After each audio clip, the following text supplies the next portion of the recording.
we produced the medical evidence about the severity of the torture.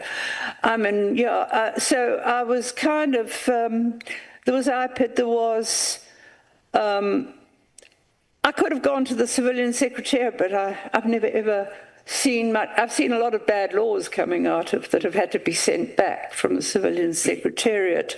One of the things I put in parting was this, in suggestions forward to think about basically is that there's far too much power in the hands of one person, of the Minister of Police, who, regardless of who the Minister of Police is, because it's the Minister of Police who decides on the head of I mean, now there's a bit of window dressing about, well, let's call for nominations in the new legislation. The Minister of Police is the one who appoints the head of IPID ultimately. Appoints the civilian secretariat, which is supposed to give it, and they've got civilian secretariats in the different provinces. Because I once said to one of the Director Generals, well, what are they doing if you want us to? Oh, he said, nobody knows what they do. I thought, what an admission. Anyway, we've got the civilian secretariat, and of course we've got, it's IPID, civilian secretariat, Minister of Police, of course. I mean, National Commission, no, well, that's the President. But there's got to be a recommendation somewhere. I think that there's a need, there's too much power over oversight bodies of the police with one pair of hands in the form of the minister. I think there should be more of a parliamentary role, quite honestly, in who becomes heading those particular institutions of IPID and the civilian secretariat. Okay. So in terms of the IDEC, and you're not, so you weren't quite familiar with IDEC? No, I mean, I thought that they had a more specialized agenda, quite honestly. I was thinking that they were into specific types of corruption. I mean, it gets quite confusing because we've got the SIU running around and we've got all sorts of people who are supposed to be doing it. But, I mean, I'm glad of that suggestion. Okay. Have you read the terms of reference for the PKTT? The PKTT, now where are all I know is whatever was published about it. Yeah. And it was political killings in KZN. Yeah. So you haven't, or you didn't, the IMC, have you read their terms of reference?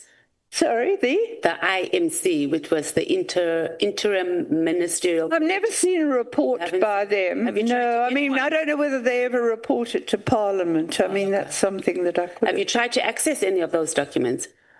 Well, I looked to see what I looked at the time I wrote that conversation article. I looked to see whatever I could find about their operations. And all I could get, it was a decision and it was media reports, basically. Okay. So when did you conclude that the PKTT was a rogue and unnecessary trusting? Well, it was starting to show that way a couple of years. They'd had 2 years when I wrote that conversation article. They'd withdrawn charges in 3 high-profile cases. It was impossible. It was impossible to assess. And you see, someone asked me about how many convictions were there, and I mean, I've scoured media reports. I know that there are cases in court from people that tell me. I've scoured media reports, and there's not many high-profile cases. You know, the high-profile cases get reported in the media, and they used to be even better reported 5 years ago.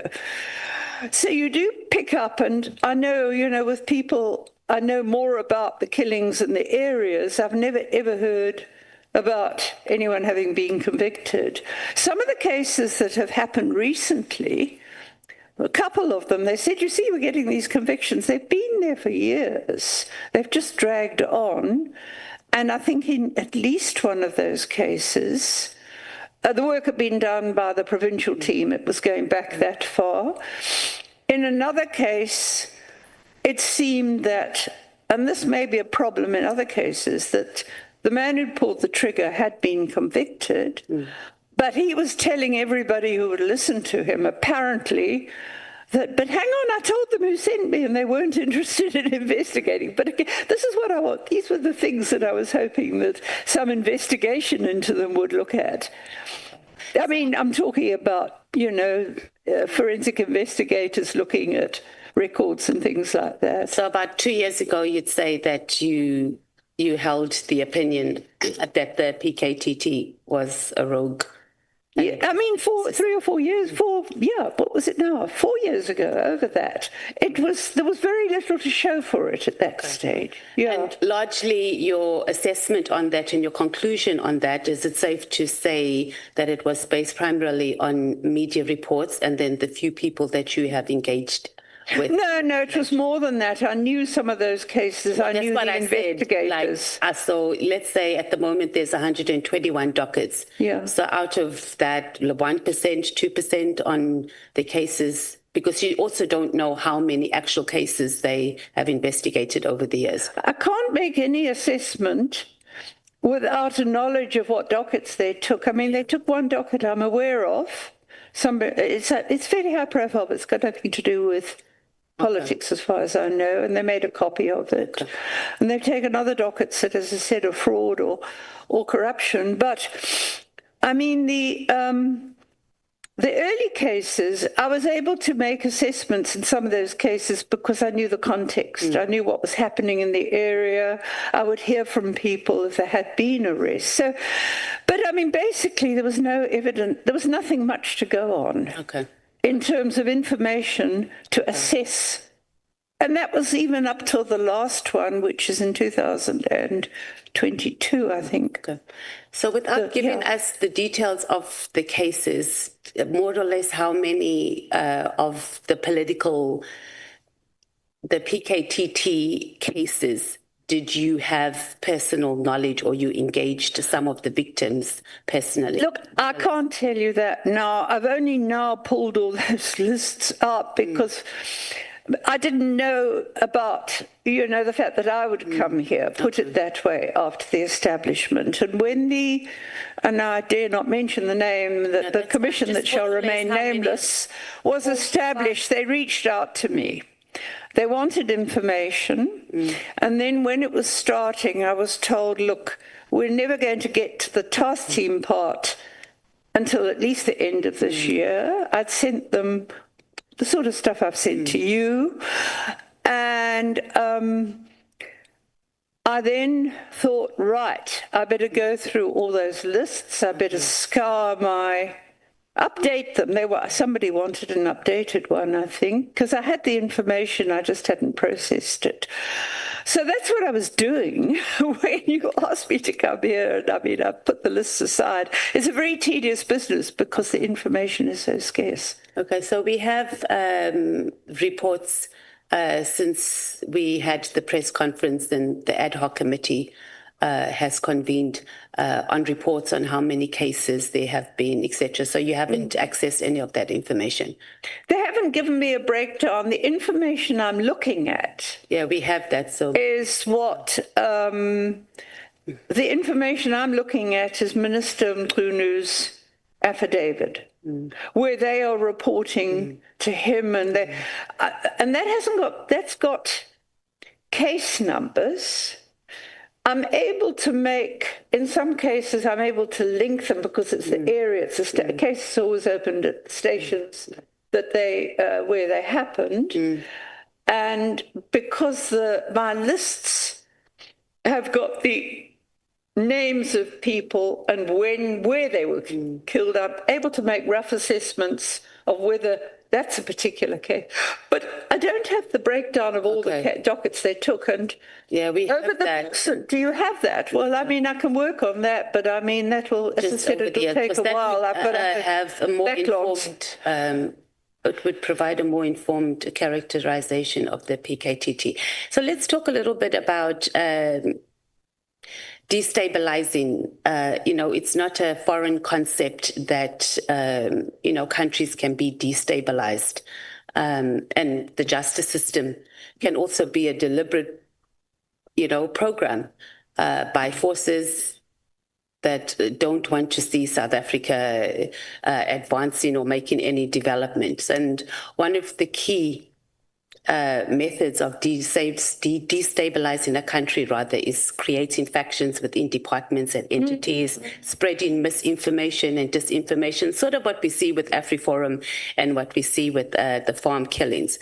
So how do you approach when you get information before you go and you do media briefings and you write reports and you get that? How do you process your information outside of, doing your one-on-one interviews with people to ensure that you're not part of a team, consciously or unconsciously, that's part of destabilizing our justice system? No, I actually understand the dynamics quite well. I mean, there's all sorts of ways of approaching this. Let's put it academically. I could say to you what's coming out points to the fact that that team was set up to cover up for politicians. That's my hypothesis. Let's say hypothesis. You have to prove me wrong. So, okay, I've got various theories in my mind. Now, KZN is volatile. We are the heart of probably the most powerful long-distance taxi. There's a lot of ones. I mean, what happens in KwaZulu-Natal is the hitmen linked to the taxis will commit a hit and the taxis will get them off to the hostels at Gauteng. And you tell me why we've still got hostels 30 years after democracy. So, I'm going to anyway, but that's the way it operates. And of course, we're Harbour City. So I'm just asking, so do you feel that you are confident enough to know that you're not part? Yes, I do indeed. I do indeed. I've been in this a long time. And that your activism is not being weaponized. Well, anything can be weaponized, especially in the social media age. Because when you make your decisions on whether you're going to go public and share information, that you are conscious that I'm not being weaponized to destabilize. No, I am. We had an entire minister who made a decision, and largely his decision, even his statement, he came here and it was based on a report that you gave to him. And whether it was intentional or not, I'm just saying. So that had a ripple effect across the entire country. We actually have a commission now and an ad hoc committee based on a report or a complaint that you have submitted. So I'm asking that at no point have you been approached to be part of a grouping or anything to be part of something to push a particular agenda. I want to clarify that. I work completely independently. I mean, I still collaborate with Prof Zulu, but he's teaching postgrad students and writing. We share information, but we don't work formally together. He's not doing violent stuff anymore, but we are very close friends. I am certainly not part of. There have been attempts to say I'm working for some foreign. I've heard all sorts of weird things. I'm a very independent person. I make my own decisions. No, I understand that. That's why it could be unconsciously. And you are on my discretionary 5 minutes. Oh, thank you, because I'm pretty much done. And this is at 7:15. Your time will expire. Okay, I'm actually was concluding now. I just think, Chair, as an ad hoc committee, because these PKTT reports is going to keep cropping up, we're also going to keep getting witnesses to say that this is not accurate, etc. And as a committee, I think we should make a decision or consider rather that we ask the Auditor General to audit the PKTT reports over the years. And I think it's going to be because so far we've got reports from the police themselves, and then we have witnesses come and say the information is incorrect, etc. And the most positive thing we can do is have an independent body who is mandated to do that. The AG auditors, SAPS, and the crime stats as well. So we can ask also for them to do an audit on this. And I think that will help us as we move forward to deal with information. I would welcome that. That's the sort of thing I was looking for, basically. Okay, yeah. I'm done. Thank you, Chair. Thank you. Thank you so much, Honorable Matthews. So thank you so much, Dr. de Haas. May we please move to Honorable souls. But before we do that, let me take Honorable Nomvalo. No, thanks, Chair. Doc, when you were responding to Honorable Mateus about the investigative methodology that you espoused to test the credibility of information that you receive.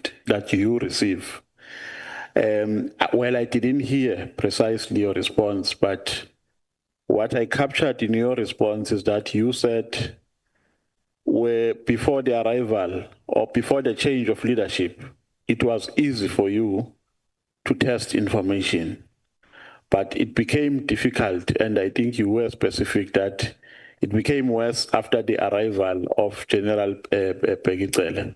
May you give some brief clarity on that? Yeah, what I was saying is that I was getting less and less feedback from the police. You know, I've been writing, and I believe in putting things on record. And if I write and I say, well, can you give me a progress report on this case you're investigating, for example, people are asking me to follow it up for you. That type of thing was decreasing. I was getting very few written responses. I mean, I'd carried on phoning police stations to get patrols and trying to get answers about cases. But what was happening after clearly there were two things. First of all, well, there were more because he remilitarized the police, and you've got this military ethos in the police. And pardon me, but I tend to... Okay, no, I will leave that about the military, but never mind. That was one thing, but it was just getting less accountable from my point of view in getting responses and about what was happening. Look, it did go on. I mean, for example, the Honourable Chair of the police portfolio mentioned the Boyson, the organised crime. Now, this is what I did when people came to me and said, these people are seen running around with the rival taxi faction. So I write and I ask about it. I don't get much response, but I did get a bit of a response. Not from, it was Olivier. I mean, I have something about a background of Olivier I won't go into here, but he was acting in charge. I think Boyson was the overall command. That's what I said. Okay. Yeah. The point is, though, that the point is that he was in charge of the organized crime, and I did. Doc. Yeah. No, I don't mean to be rude, man. I think I get the gist of your response. I have limited time. I still want. Okay. Sorry. Carry on. Yes, I still want to pursue this. Now, should I understand you to say that the investigative methodology that you used to apply, you are not applying currently because of the circumstances? Depends what you mean by it. I mean, I'm getting as much information as I can for anyone who knows anything, but I'm not getting it from the police most of the time. So what can I do? Remember, Doc, the original question by Honorable Mateus was, how do you test the credibility of information after receiving it? That was the original question. And your reaction was that it was easy for you before the change happened in leadership. It became worse after General Pegicele came in.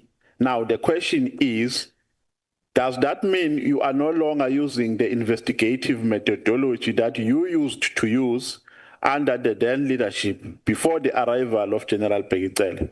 And if you can be very specific and brief so that the chair doesn't whip me. Yeah, I'll be very brief. No, I haven't changed. I'm still trying to get information from the police, and I often don't get it. That's what's changed. That's all that's changed. I do my best to get, right now, police are refusing to open a case that a man wants opened. against he's under threat. It's illegal. What do I do? So I go to General. Apologies, Doc. Really, I don't think you understand my question. It's the same. You are talking about getting an information. I'm not talking about that. I'm talking about testing the credibility of the information that you have received. Those are two separate things. Yeah. Getting an information and testing it after receiving it are two separate things.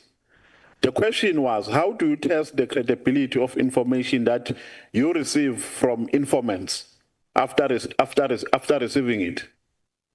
I do my best. I still use the same methodology. I do my best. What I was doing before, asking answers from the police that don't give it to me, that's what's changed.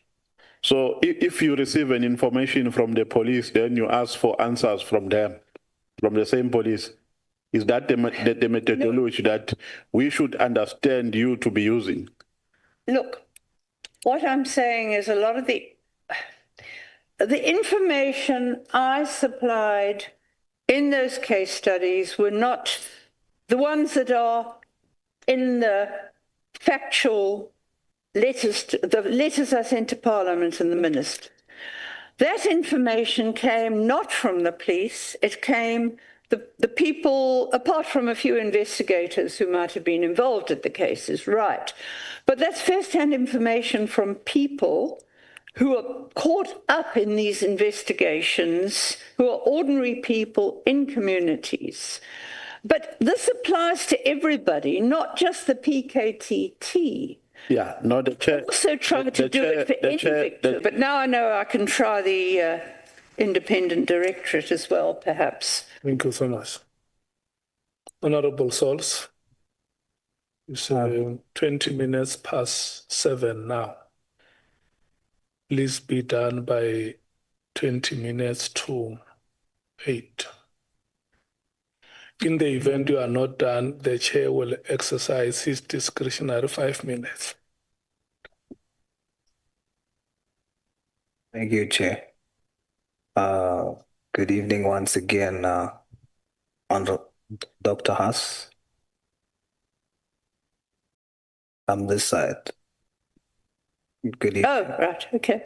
Oh, yes, I see now. Okay, yeah.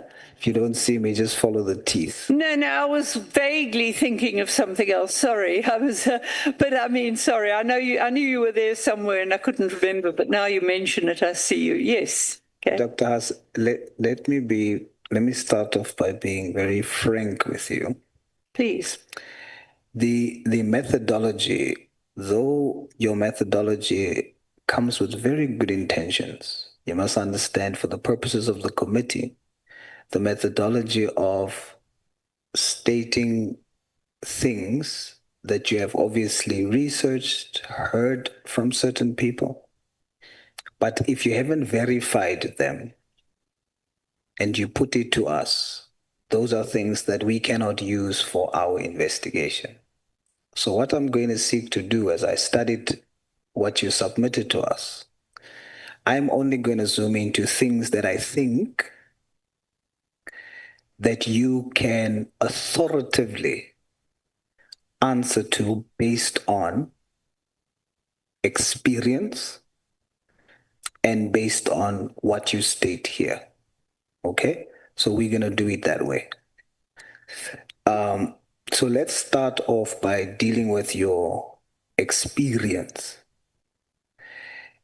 You speak about in the 1980s, you joined PFP.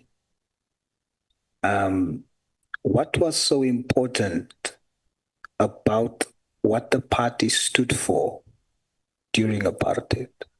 PFP Do you want me to answer that first?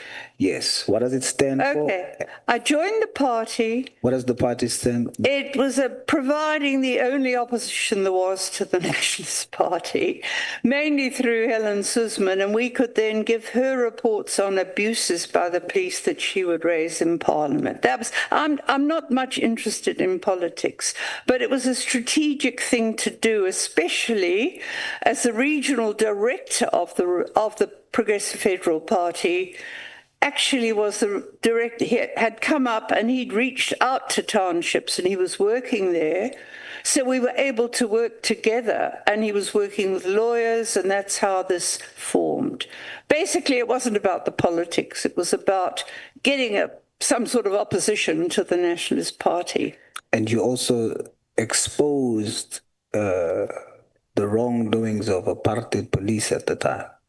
Absolutely. We took affidavits about the abuses, and Ainsley was very involved in working with the lawyers who were, there was a lot of illegal detentions then, for example. We needed lawyers, so he was doing that.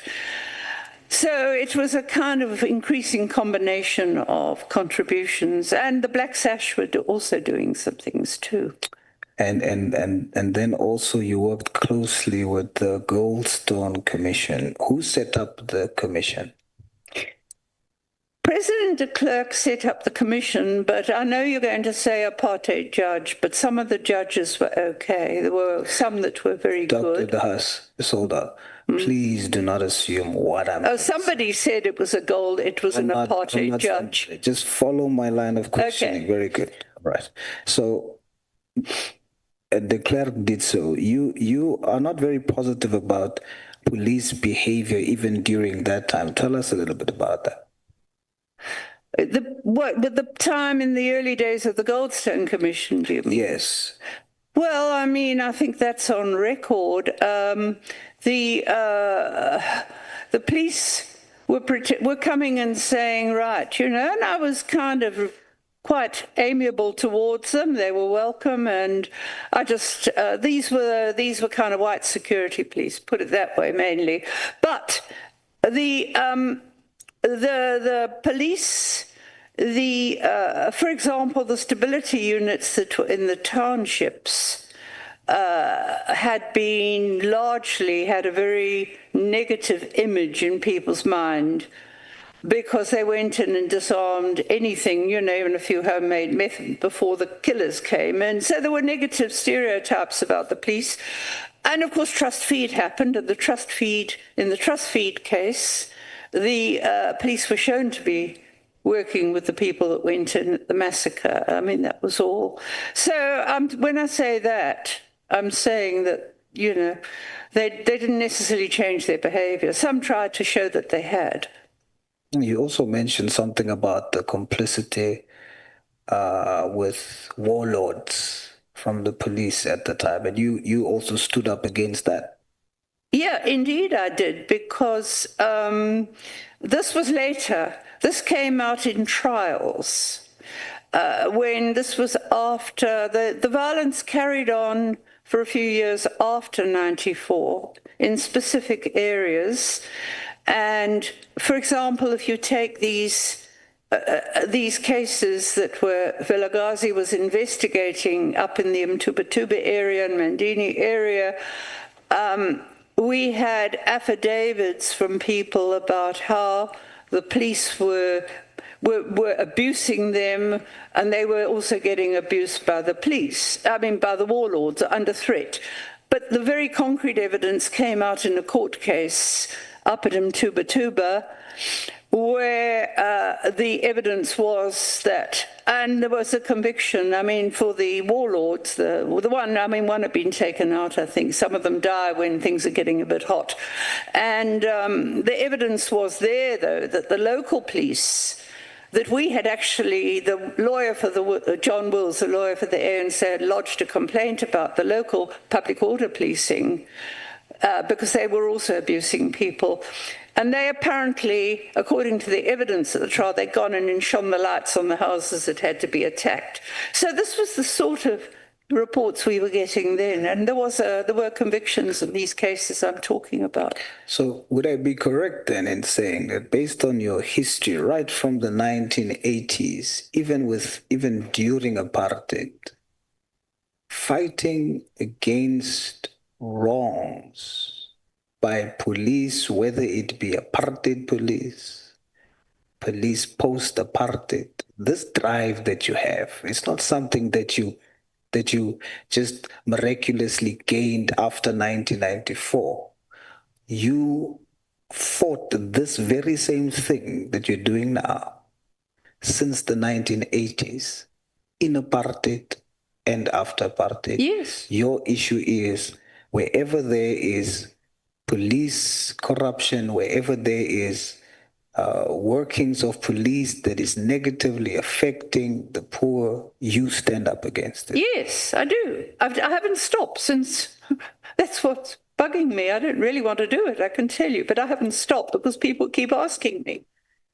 And this is what you have tabled to us. So I'm taking this from your statements here. So you have experience in that. Which other commission were you part of? That there was one more. Was it Morana or?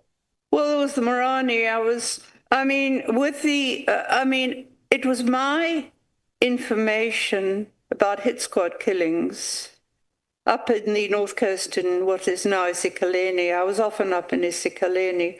But my information about the hitmen who were killing people all over the place was given to the Goldstone Commission, who ensured that a credible team of detectives investigated, and there was a conviction. That was Romeo Mbambo and two others that also named, and that was my information that I passed on, that was followed up by the police, and there were convictions.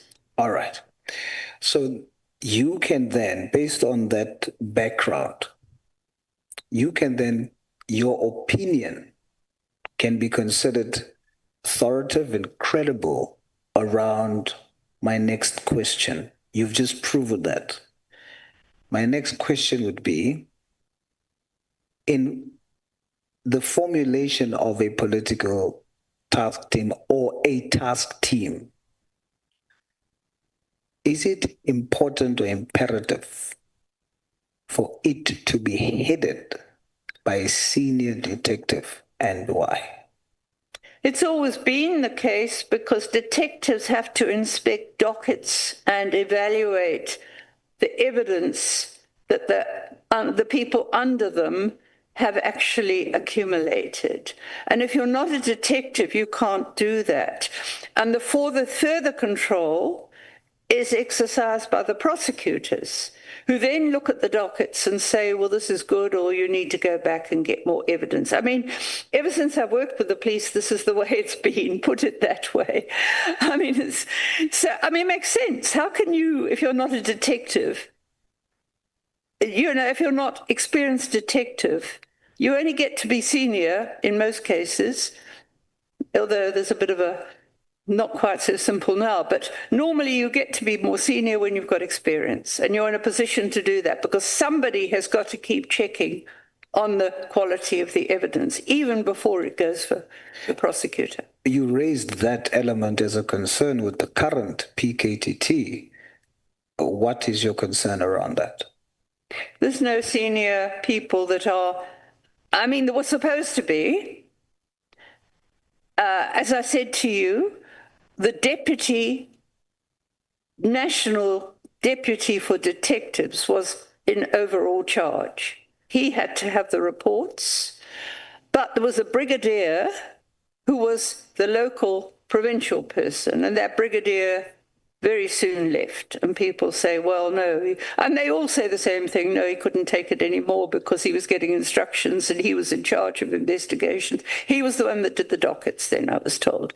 So, and then it seemed, I have not come across another name that's there all the time. If I would say to someone, well, who's doing the dockets now? Well, there was a captain who came in and there's a colonel. That's, why? Why isn't there a fixed structure? So who is running the PKTT now? And what is your information on whether or not he qualifies as a senior detective? Well, I'm told, and this I don't know at this stage, I'm told that some of the people that were in the task team have gone back to their bases that they came from. You know, one might have been a stock theft sergeant somewhere, or, you know, it could have been, not all the people in the task team were detectives. But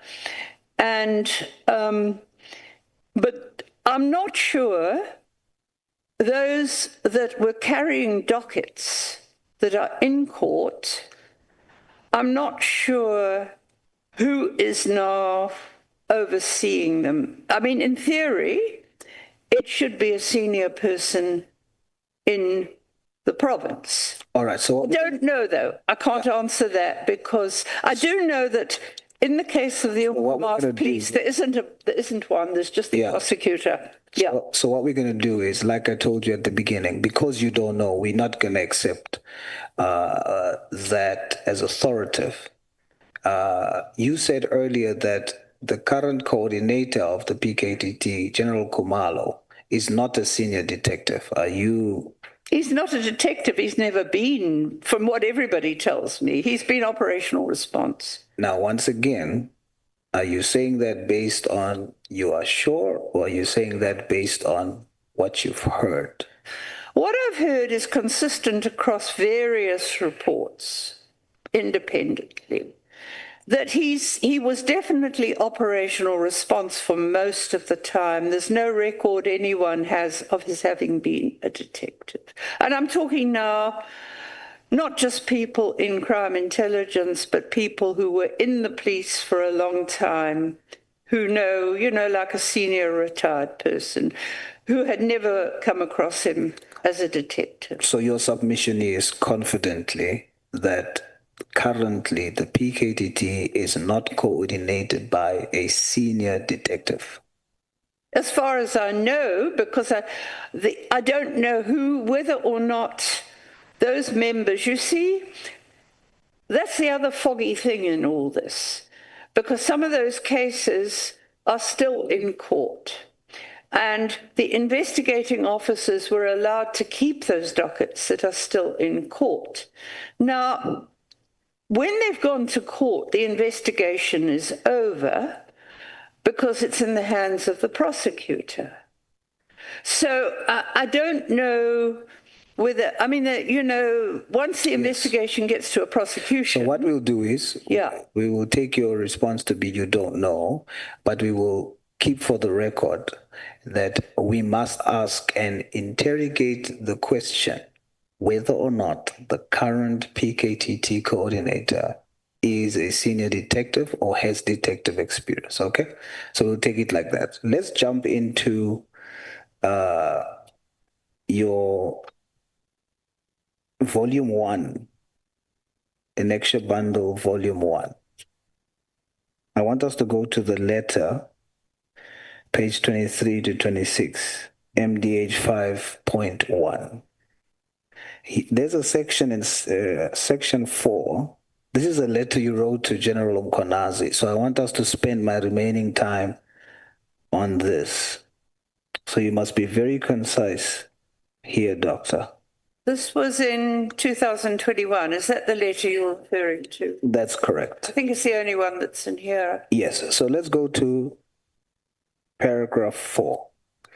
The reason why I'm zooming into that is because, once again, I'm going to test the authority of your evidence, or what you are supplying as backup of your position, because you use the words you can confirm. So if you can confirm, then that means it is something that we can use. So I ignored everything else where I see that you can't really say for sure. So we're just going to zoom into where you specifically state to us you can confirm. So let's go to paragraph 4, number 4. Sorry, could you just tell me exactly which bundle it's in here? I'm getting myself muddled as I always do. Which page is it is it in the... It's item MDH5, Okay. 1, volume 1 of Annexure Bundle. Okay. Annexure Bundle, volume 1. Are you there? Okay. Yeah, okay, I've got it now. The Number 4. Commission SAPS, 11th of October, yep. You wrote this letter to General Mkhwanazi. Yeah.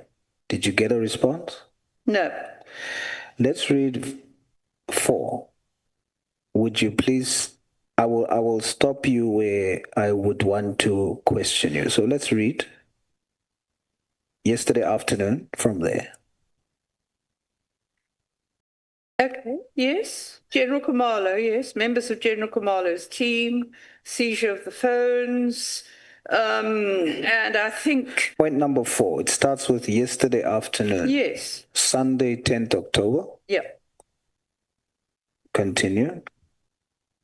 Okay. It's your statement. I received a report. Yes. Right. And he'd been arrested at Loop Street. I wasn't able to confirm after speaking briefly to him that members of the ministerial task team after... See what you're saying there. You said... This was... Yesterday afternoon, Sunday, 10th October, I received a report that Zulu had been arrested and detained at Loop Street. I was subsequently able to confirm, after speaking briefly with him, that members of the ministerial task team had arrested him. Now, you are saying that the PKTT has arrested him, and you are able to confirm that, right? That's what he told me, and it was I think, from the people he described, and that was when I first heard about National Intervention Unit. Are you able to confirm, are you sure or not? That Sure as one can be about it, because, I mean, Tabiso Zulu is very intelligent, and he's been doing his own research on these matters for many years. You see, Doctor, you must not say as sure as one can be. You must say, I'm sure, as one can be, that this was the PKTT who has arrested this gentleman, because what you are claiming is that the PKTT, it was basically overreach. So if you are sure, you must say you are sure. I'm just using it because you use the words you can confirm, okay? Yeah, I spoke to Khumalo, I think, yeah. All right. Let's continue. The name of a certain Ramadi was mentioned. Conversation, the arresting officers had seized 2 cell phones in the possession and told him that they were going to download the content of the telephones. These telephones should have been stored securely at Loop Street Station, but a duty officer confirmed that the arresting officers had made an entry that they had removed the phones, but no contact details were available for me to follow up. I did speak to General Khumalo about this, and I also sent him messages complaining about it. How did you speak to General Khumalo about this? On the telephone. So you have telephonic records that you have spoken to him about this? Yes, yes. I mean, I don't know if I've got the records anymore. It's 4 years ago, but I did speak to him. Okay. That you can say for sure. Yes, yes. I requested that he send his email address so that he could follow up via email, but since you have not received anything back. No, I never received anything. I think the phones were reported. There was a report, though, to the Inspector General of Intelligence by Tabiso himself. Okay. So what you are telling us by this statement, because this is the only thing closest to what I can use as something with authority. With this, are you saying that the PKTT has arrested people, taken possession of phones on cases that was not falling within their ambit? Is that what you're saying to us? In this case, it wasn't, because they'd arrested him. I can't remember what they arrested him for, because he had opened a case of assault, and they claimed they were coming to investigate it. Then they arrested him on another charge, and that's in further correspondence I don't have with me, but it wasn't political that they were dealing with. All right. Dr. Haas, you also said that earlier you wanted to shed light on the fact that at one political killing, provincial police did a good job with this particular political killing, and then when the PKTT started, they took over and then withdrew the charges of that. Not immediately. Talk about that to us. Okay. What happened is, and if you look, I think I made a copy of quite an interesting media report where clearly is going into figures and things like that. And what had what had happened, he gives the figures for the people that had been taken that were handing dockets. He said so many members and so many had been transferred from their units because we took the dockets, right? So that's how that happened. And then initially, in the first, and I haven't yet pieced together the whole timeline because initially there was supervision of the task team. There was a Brigadier Ngwenya who was there and he looked at the dockets. This would have been, I think he was still there. I think it would have probably been around 2020. Maybe he was, but I'm not sure. He wasn't there for more than a year or two. And one would need to say, well, but it wasn't the immediate takeover, but it was soon after the takeover that those charges, by 2020, the charges had been withdrawn in those 3 cases that had been handled by provincial people against the politicians. Because in the Magaka case, they didn't withdraw the charges against any of the hitmen. They didn't give them bail either, but then a new prosecutor came in and he gave them bail, apart from the one that was Ngwengwe, because I think he had another conviction. But you are saying that the PKTT withdrew those cases? Yeah. Yeah, they did, because they were in charge then. Thank you, Chair. Are you done, Honorable Source? Yes, sir. We don't want even a minute, a discretionary minute from the chair. If I would take a minute, Okay. then it is something that I would want to say to Dr. Haas. You are allowed. Frankly. Dr. Haas, there is a scripture that says, knowledge puffs up. Knowledge puffs up. And oftentimes, I want to share with you honestly, I've never understood that scripture until today. Your vast knowledge and experience, in your wisdom, strike a balance when how you come across to people based on that. I can suspect when I look at the way you speak in your writing, even if you use the words please and I request, but you said to General Mkhwanazi, please also either ascertain from General Komalo or request the email or request he emails me directly whether the police who arrested Thabiso Zulu had obtained a warrant. It's like you are speaking to a provincial police commissioner who has people under his command.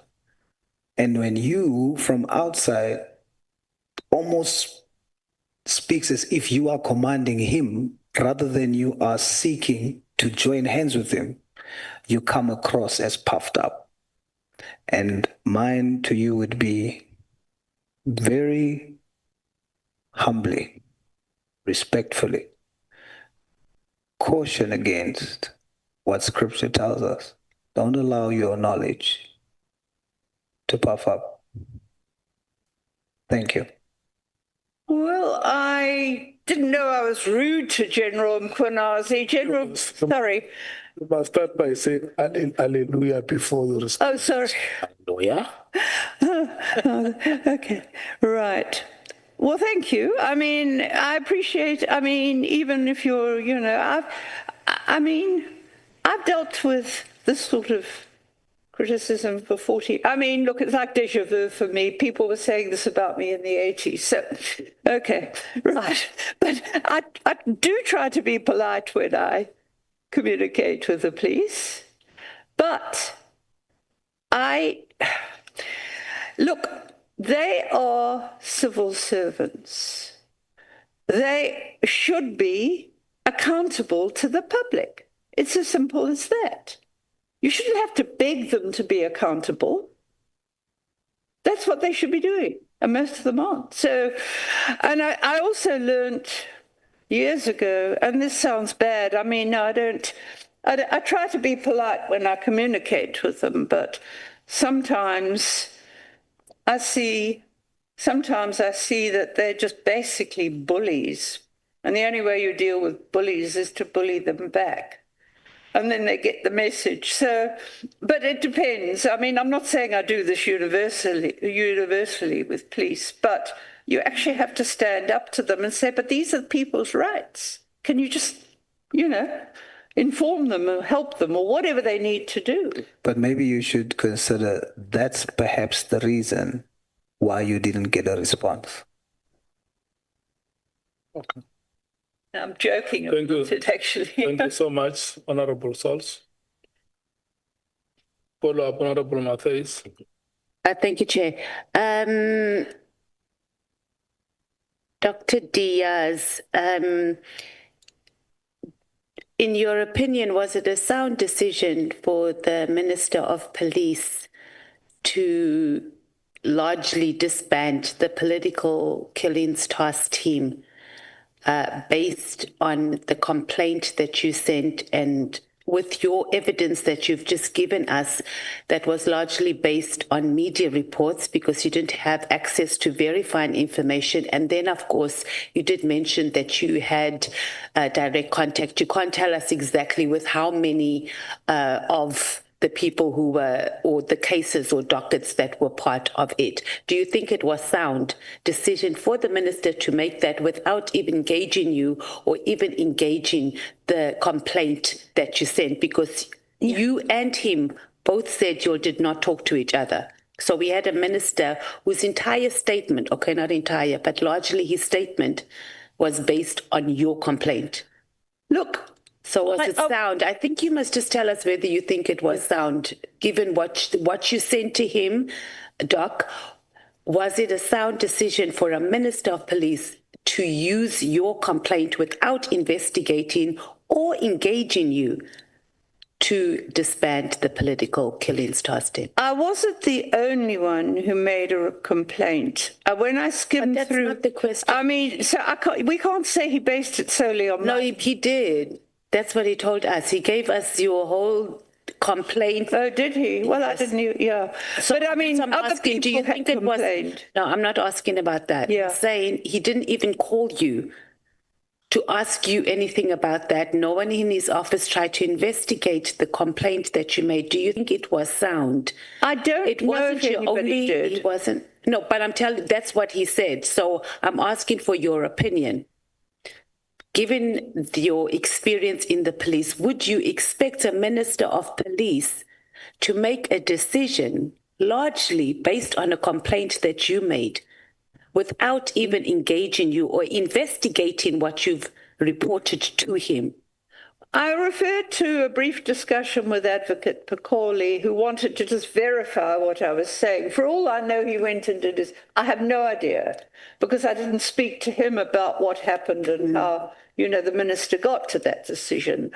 So I don't know if anybody else did anything about it. But when I read that affidavit briefly of the ministers, it was like he'd been getting reports and wondering if it, including about finances and it could just be the last. It could be. I'm telling you, but his statement said that, and he gave us your complaint. Yeah. And you were one of. So leave the other complaints aside. I'm asking, was it a sound decision based on your research and your experience in the space for the minister, without investigating what you have said, to base the disbandment of the PKTT?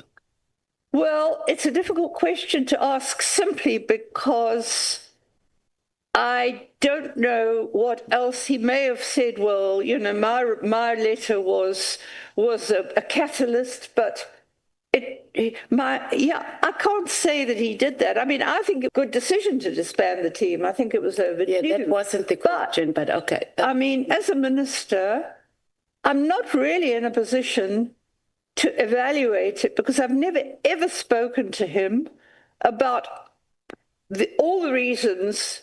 You know, maybe he should have called me and asked about it. I don't know. But I've never spoken to him about, well, what else led you to disband it? We've never had that conversation. So how can I make a proper assessment, I think? But I was happy to see the team was disbanded. I would have been quite happy with an inquiry into it even, you know, like we're having now. Yeah. Honorable Matthys, are you satisfied? You say it was a good decision to disband. Absolutely. Okay. Yeah. Honorable Nhlanhla. Thank you very much, Chair. Doc, it looks like your evidence is based largely on one aspect of the PKTT, which is SAPS. Which is? SAPS. Are you aware that the PKTT is a multidisciplinary team? Yeah. Well, yes, but I haven't seen evidence of it. I've seen the intelligence aspect, and that's all I know. You haven't seen evidence of what? Oh, of course, the multidisciplinary, the justice is in it too. Yeah.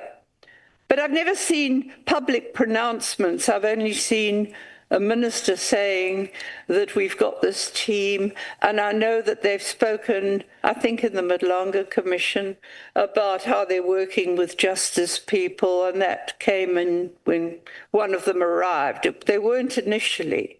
There were no dedicated prosecutors. Are you aware that the PKTT comprised SAPS, NPA, Crime Intelligence, State Security, Correctional Services? Yes, they have different roles. Crime Intelligence. Are you aware that it was comprised by a multidisciplinary team?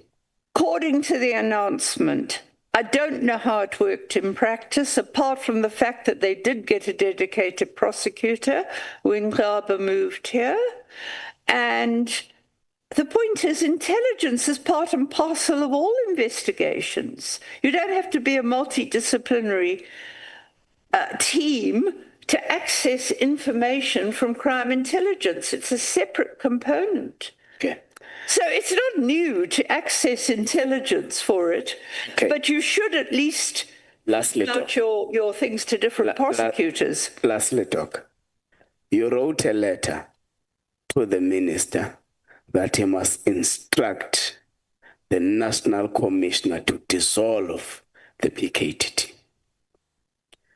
Two big issues.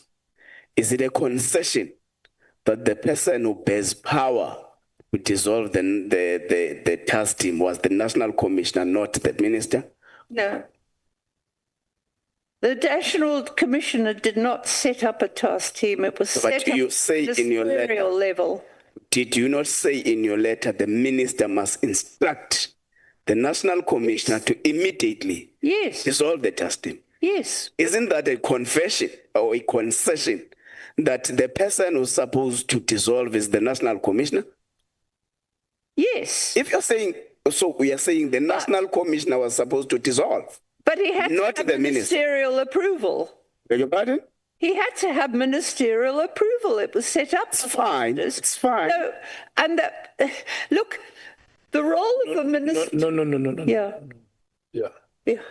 Okay, may you take a deep breath, all of you. Okay, yeah. Don't breathe heavily on each other's neck. You can imagine a younger South African and a senior citizen in a comrades marathon trying to run the race at the same pace. It's not possible. There must be different categories of entries. No? Yeah. Let's continue. Honorable Ngola. Thanks, Chair. I'm saying, is it your concession that the person who was supposed to dissolve the political killing system is the National Commissioner, not the Minister? Because you wrote a letter to the Minister and said he must instruct the National Commissioner to dissolve. This minister was not acting in the same operational manner as the former minister. And I know that because I've been told, for example, by another very good detective. Doctor, let's go straight to the... All right. Okay. Do you concede that the police commissioner was the relevant person to dissolve the PKT2? If he was instructed by the national minister to do it. The national minister works through the national commissioner. So you are saying that the minister makes a policy pronouncement and the commissioner implements that policy? Yes. So your interpretation is that the decision is like a policy pronouncement?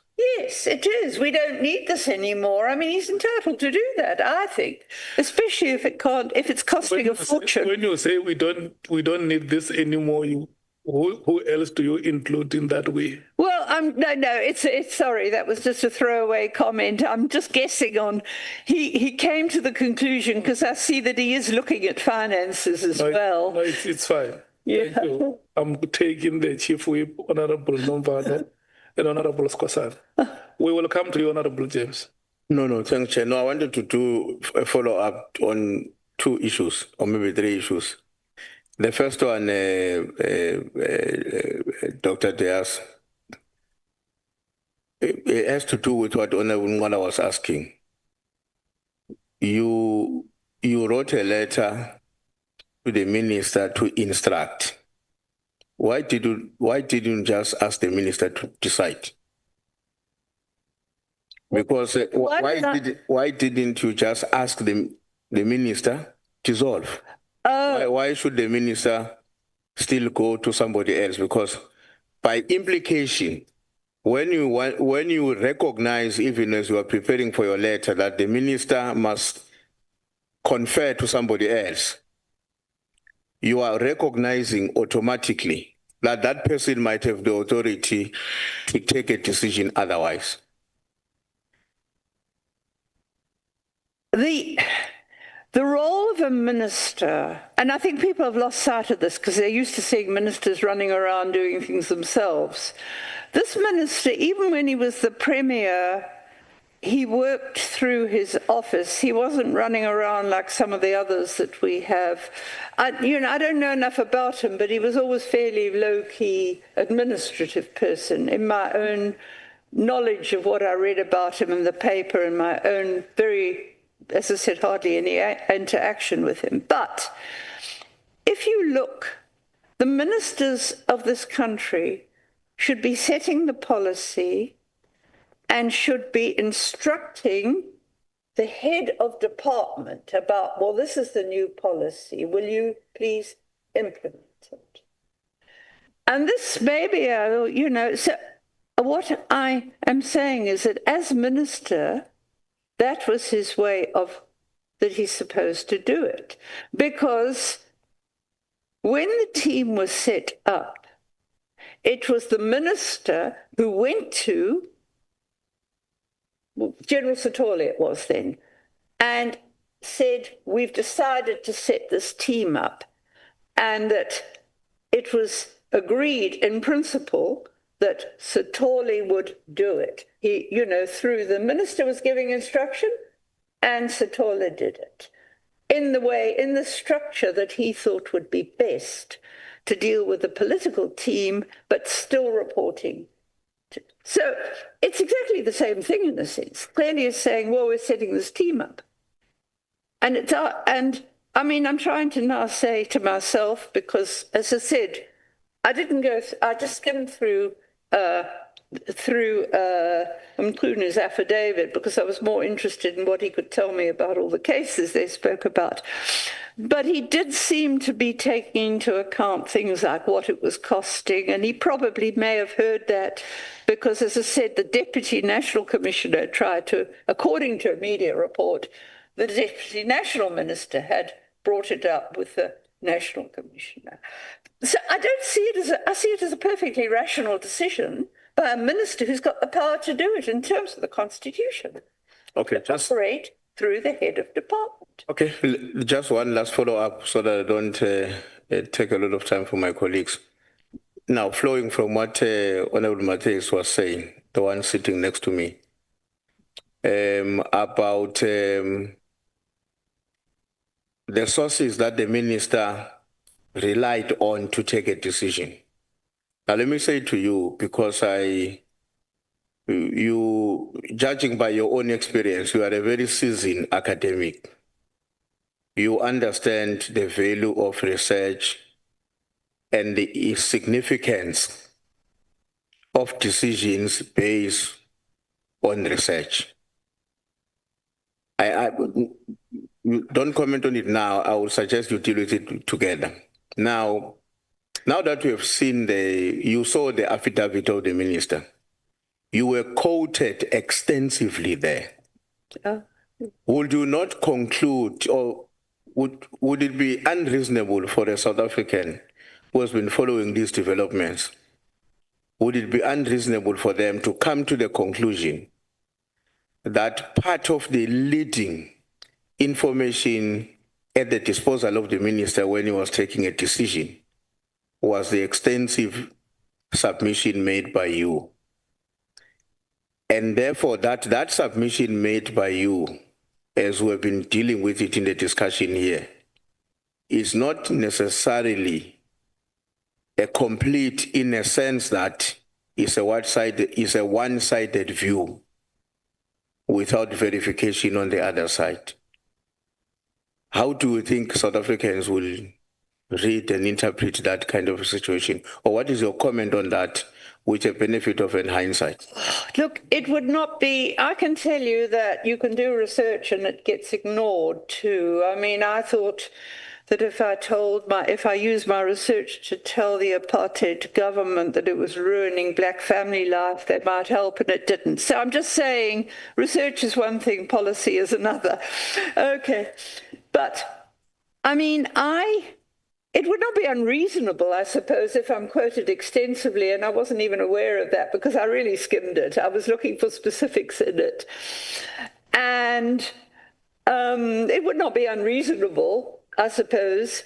But, of course, it's also, there's different ways of interpreting this because it depends how critically minded you are, but it could be quite reasonable to say, right, why is he quoting her? You know, who else did he work with? I don't know if he sent his legal advisor off to find more information for all I know. I have no idea. I don't know what happened after I sent that letter.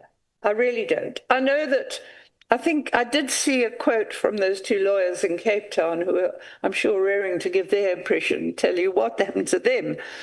But I honestly don't know why he would have quoted me so extensively. Look, I mean, I am well known since the 1990s as doing all this stuff on violence. I think I've got a reputation in the province because I'd done all this research, and in the early days, until things started falling apart when all the infighting, you know, with Richmond, the ANC set great store on the information I was giving them. They were coming to me, they wanted it. And as I said, right from the beginning, from Mbeki and Zuma downwards, they were soliciting this information all the time. So perhaps on and they were phoning me during elections and saying there's a problem at the station, at that station, Nadia Mtetwa, for example. They were coming to me. So I don't know if that was what informed his decision that I was the one who would know what was happening. I honestly don't. I can't answer. Thank you so much, Doctor. Honorable Nombal. Yeah, no, thanks, Chair, once again. My follow-up relates to a response that has been given by Dr. Mary de Haas to a question of Honorable Ngola, who was asking if she is aware of the fact that the PKTT was multidisciplinary by its design. And the response was that you were not sure if practically it was because you never received any report confirming such. Now, somewhere in your statement, and in particular on paragraph 10, page 5, you are saying that many cases were withdrawn by the PKTT. That is what you are saying. Now, do you agree with me that when a docket is in possession or when the docket is in the hands of the NPA, it's only prosecutors who can withdraw cases? Yeah. So when you say here on paragraph 10, page 5, cases were withdrawn by the PKTT, what do you mean?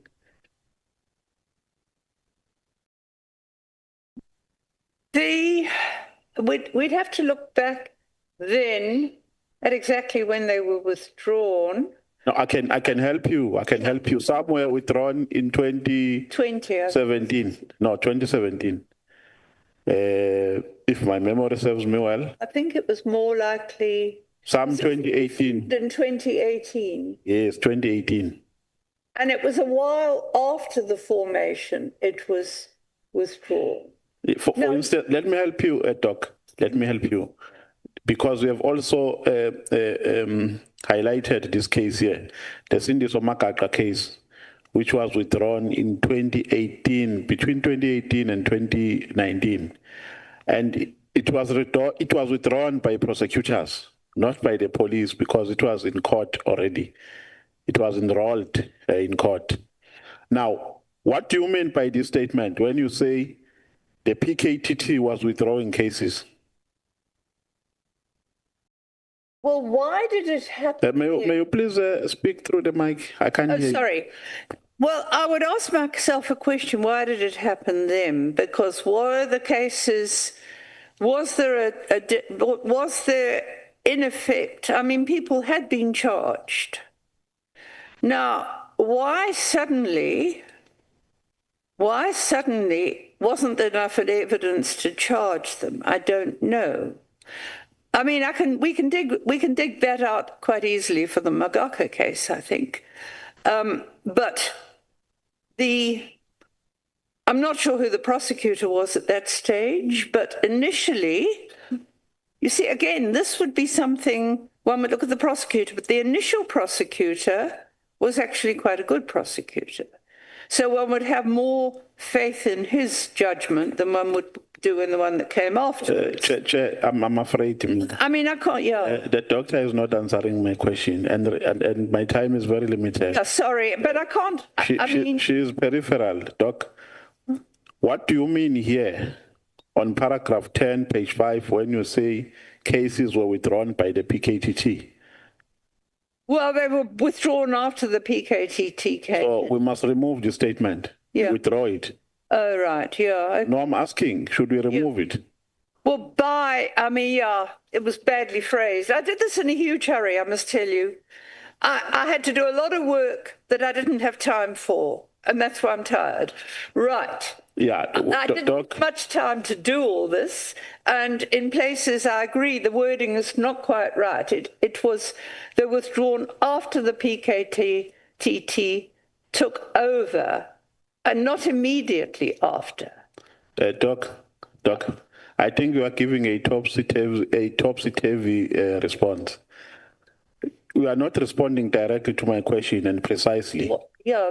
The question is, what do you mean by this statement when you say cases were withdrawn by the PKTT? They did not, well, that was what was, the PKTT came in, the cases were withdrawn after they took the dockets. By who? Well, they would be withdrawn by the prosecutor, but the prosecutor was working on what evidence he had from the investigators. So for all I know, the investigators came in with evidence that contradicted the arrest. I don't know, but it happened after the PKTT. You wrote something. You wrote something that you are not sure about. When you say you don't know. Honourable, it happened, but I don't know the processes that led to it. The witness has conceded to that point. So we must remove it. Yeah. Okay. No, thank you very much. Well, they were withdrawn after the task team took over investigations. Yeah. And that can be open. It can be their fault, it can be the prosecutors. The point, Doctor, is that the PKTT, by law and practice, does not have the authority to do what you say they did. No. So you agree with what Honourable Novembe is saying? No. I agree in the sense that I don't know how the decision was taken, but it was after the PKTT took it, because they were working with the prosecutors. The bottom of it is that it is not the decision of the PKTT. No, and that is why you say you also do not know how the decision was arrived at. Thank you. Yeah. Honourable Skosan, you are the last, and then we go to Honourable James. Thank you, Chair.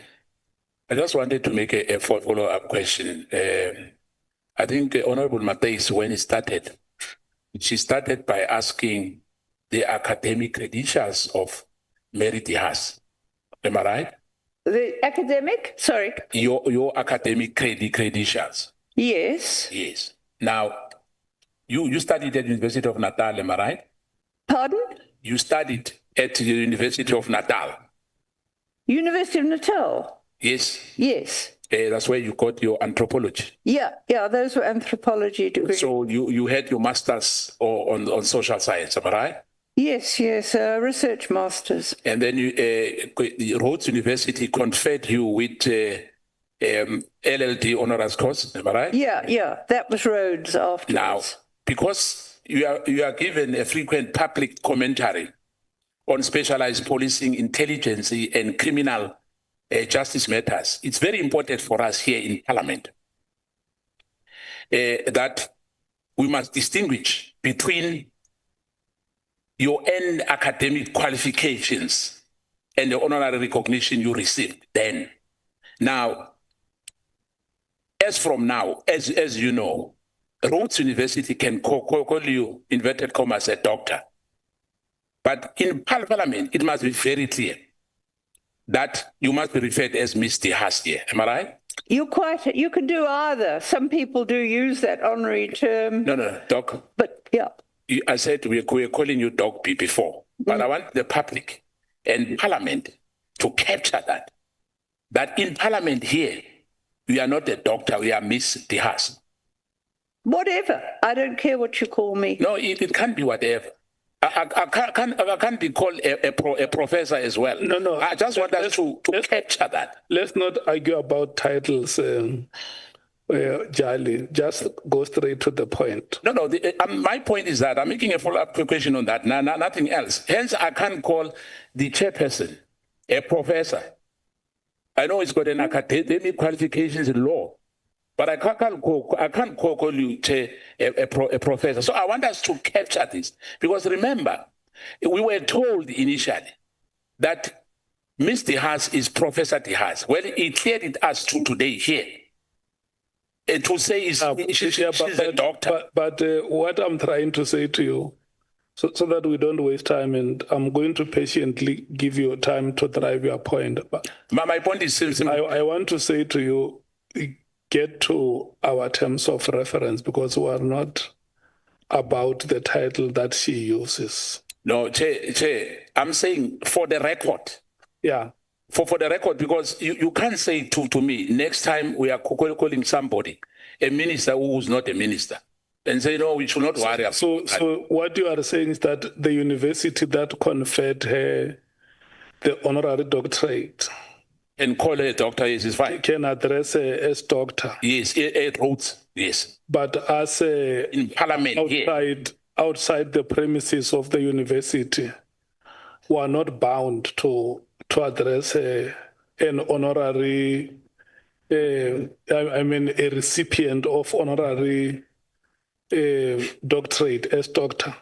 Especially here in parliament. Outside, Chair, I don't mind. But I'm saying when we capture facts here, it must be reflected that Ms. De Haas was here, not Dr. De Haas was here, please. So you are trying to say that the university just decorated her?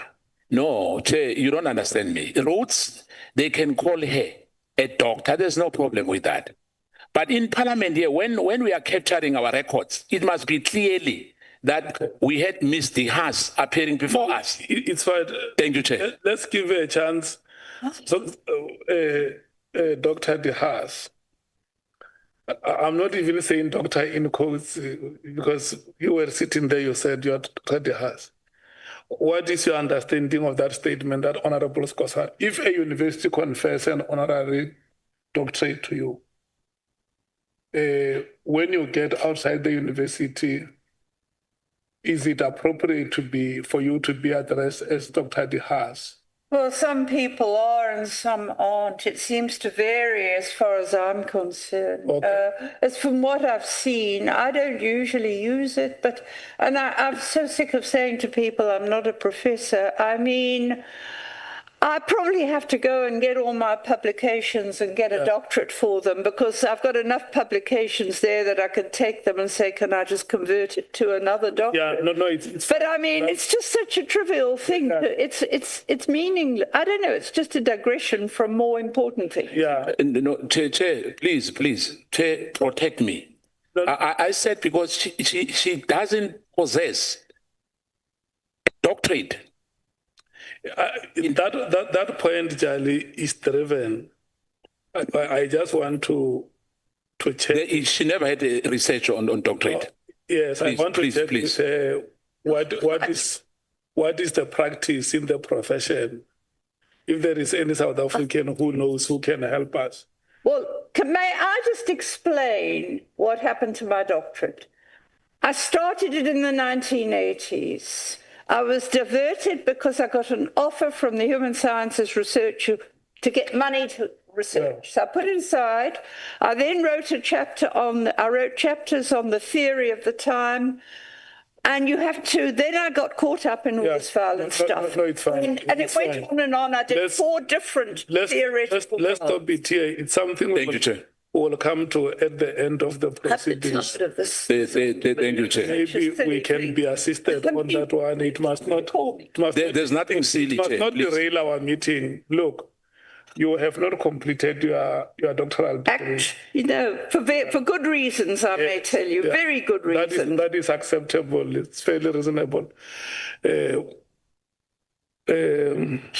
Honorable James, it's now 20 minutes past 20 hours.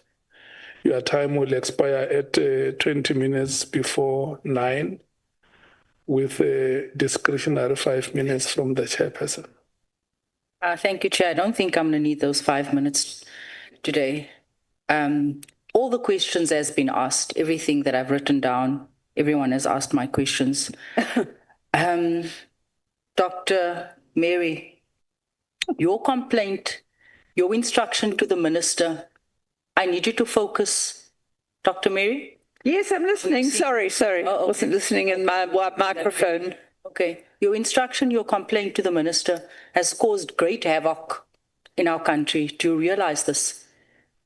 We are now having to pay 4 ministers. Well, how was I to anticipate that? I didn't think anybody would do anything about it. I just wanted to put on record what they were doing. How do I know? How can I preempt this? Am I getting blamed now for this mess? I mean, that what I you wasn't requested, responsible for Mkhwanazi Dr. Mary, going is out that public. not your instruction? What do you mean, how can you be blamed for all of this? Your instruction, you instructed the minister instructed the National Commissioner. You should be rejoicing. You should be happy, because that's exactly what you wanted. Is that not so? I didn't instruct him. I asked You instructed him. I can't instruct a minister. You did not ask him. You instructed him. Paragraph 1 of your letter clearly instruct the you instruct. You did not give him a view. You instructed him. You have no right to instruct a minister. And the minister in turn instructed the National Commissioner. Let's not get it wrong. What is the wording of my letter there? Yeah. I mean, okay, Doc. James, as the acting chair, can you calm down? Don't breathe onto each other's neck. You can proceed on, James. I'm the No, ma'am. Doctor, you instructed. It is late. I want you to go meet your hookup. You instructed the minister to instruct the National Commissioner. It is in your letter. To a request? No, you did not request. We need to move on. 1.1 of your letter, instruct the National Commissioner, SAPS, to immediately disband the irregularly constituted, unnecessary and wasteful political killing stars team. Is this not your letter? Whose letter is this? That's not quite right, because if you read the paragraph, may I just read the last sentence? No, it's 1.1. Can I just point out, I start the sentence by saying this letter, no, blah, blah. 1.1. Request, Dr. Mary, it's late. 1.1. I set out to take urgent and appropriate action. I requested the minister. And 1.1. I'm going to that now, if you will just bear with me. Okay, I refer to here under, as wait a moment, the task team. In this regard, the action that I'd asked him to take, requested. In this regard, I request that you, number one. Do we have the same letter in front of us? It's 1,1. 001132, an extra. Do we have this in front of us? 1.1. But this is the letter. I needed to read 1.1, nothing else. 1.1 flows from 1. What does 1.1 say? 1.1, the end of 1.1. Not the end, the beginning. But it's part of the... But no, I'm sorry, we're maybe not talking the same language. This is... May I just read this? Okay, the last sentence. I ask... and its appendices to request for reasons, blah, blah, blah. I set the reasons I set up below. Right. I carry on and I say, and the last 2 lines. Tell her to read that. Please just look at the last 2 lines of number 1. Okay, Doc. Doc, can you pause a little bit? In this regard, Doc. In regard to what I've just asked him. Doc. I request my time. that Doc. you. Doc, can you pause there? Okay, can you please pause there? Yeah, I request that you Doc, instruct the National Commission. Doc, calm down. Please pause there. We are intervening because we see that you are not getting each other. Honorable James is referring to the letter you wrote to the minister on the 31st of October. Now she's referring you to a paragraph in the letter, which is 1.1. Can you read it yourself out loud? I can read it, but it's a 1.1 which follows directly from 1, the things I am requesting the minister to do. That is the meaning of... You can read 1 and read 1.1. Doc, you can read 1 and read 1.1, both of them. All right. Let me read the whole thing. This letter and its 3 appendices is to request that for reasons that I set out fully below, you take request that you take urgent and appropriate action to deal with the abuses and gross wastage of personal and financial resources by the irregularly constituted political killings task team. In this regard, I have in brackets, I refer to here under as the task team. Right. New sentence. In this regard, I request, I don't obstruct it, I request that you, 1.1, instruct the National Commissioner, SAPS, to immediately disband the irregularly constituted, unnecessary... Okay, stop there. Thank you. So thank you. That's Thank the you. sentence. That's the sentence, yes. Yeah. You requested him to instruct. Yeah, I'm requesting... It's an instruction. You are saying that the minister must instruct the National Commissioner. I'm asking him to. I'm not instructing him to. I'm asking him to instruct the National Commission. Professor, when one reads your letter alongside the minister's directive, right, it becomes evident that your letter formed the foundation of the minister's decision. Right. It becomes evident that your letter formed the foundation of the minister's decision to disband the PKTT. You give 3 reasons in your letter, written the end of October. The minister writes end of December. You give 3 instructions. You give 3 instructions. Your first paragraph says immediately. The minister gives 3 instructions. In his letter, it also says immediately. Is that a coincidence?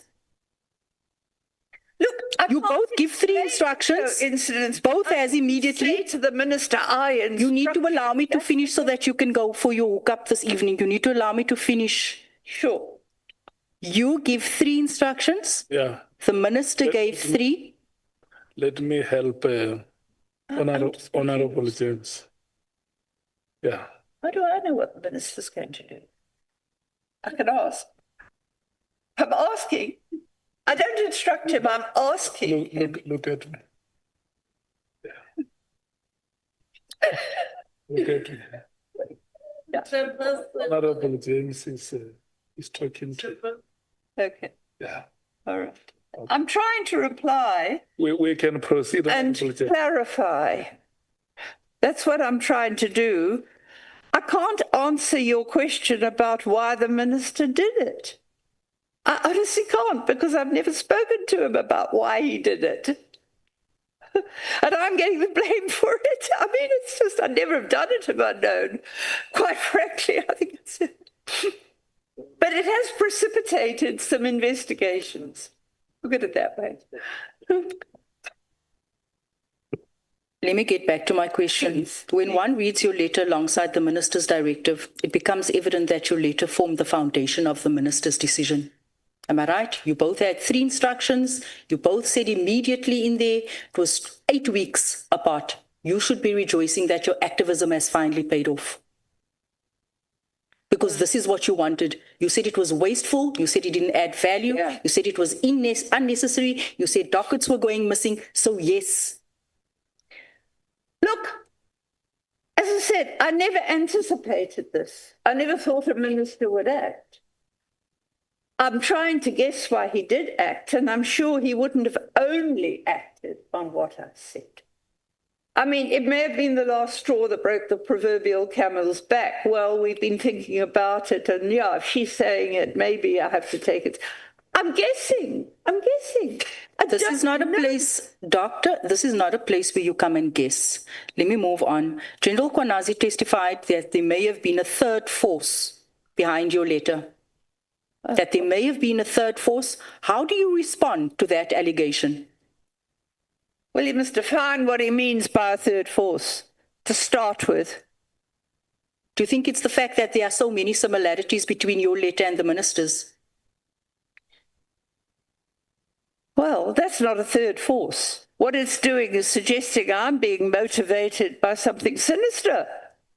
I mean, it's like saying we use the third force for all the covert apartheid agents. Are you trying to link me to that now? Is Mkhwanazi? Well, he might do, because he was trained by quite a notorious public order policing, in fact, so notorious that he got taken out when he attempted a coup in Botswana. We're not so, there. I mean, You maybe need to come back now. on the Doc, brain. you need to come back. You need to come back now. No, I mean, that's insulting. no, Doctor. Wait. May we just simply respond to the question that Honorable James is asking? I don't know what Botswana is not one of our provinces or our districts. And as Parliament, we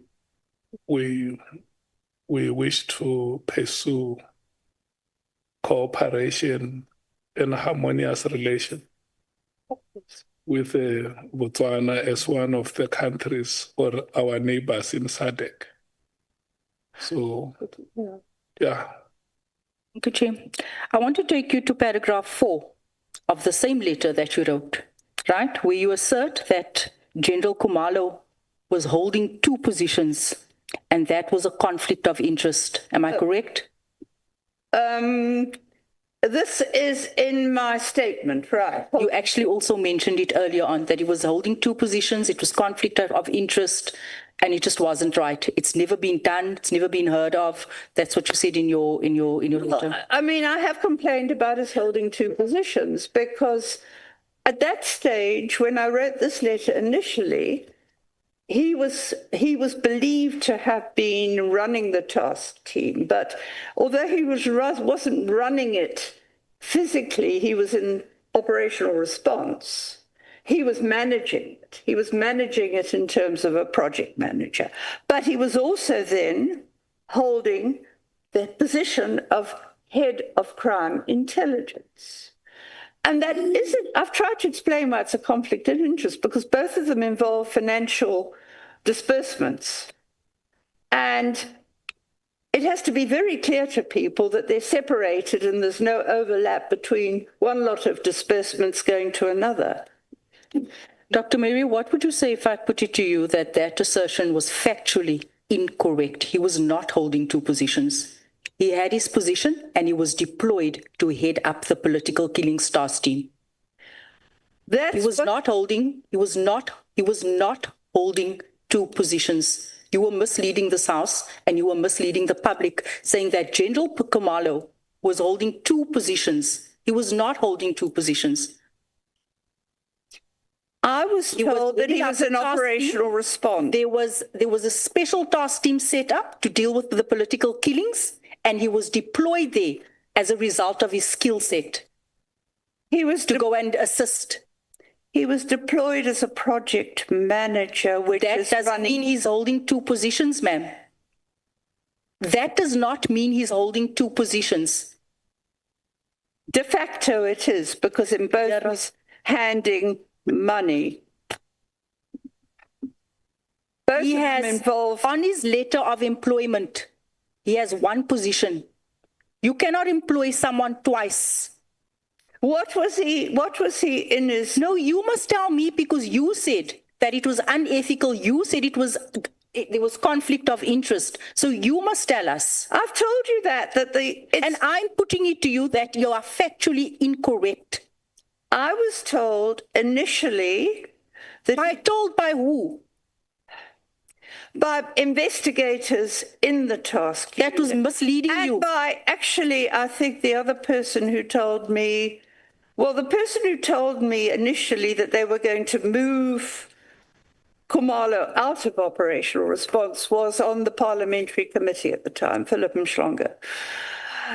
And then the late Philip Mhlongo, who was the EFF rep on the parliamentary committee before the 2019 elections, he was the one who told me that there was so much trouble in operational response, they thought he was going to be moved out. He wasn't.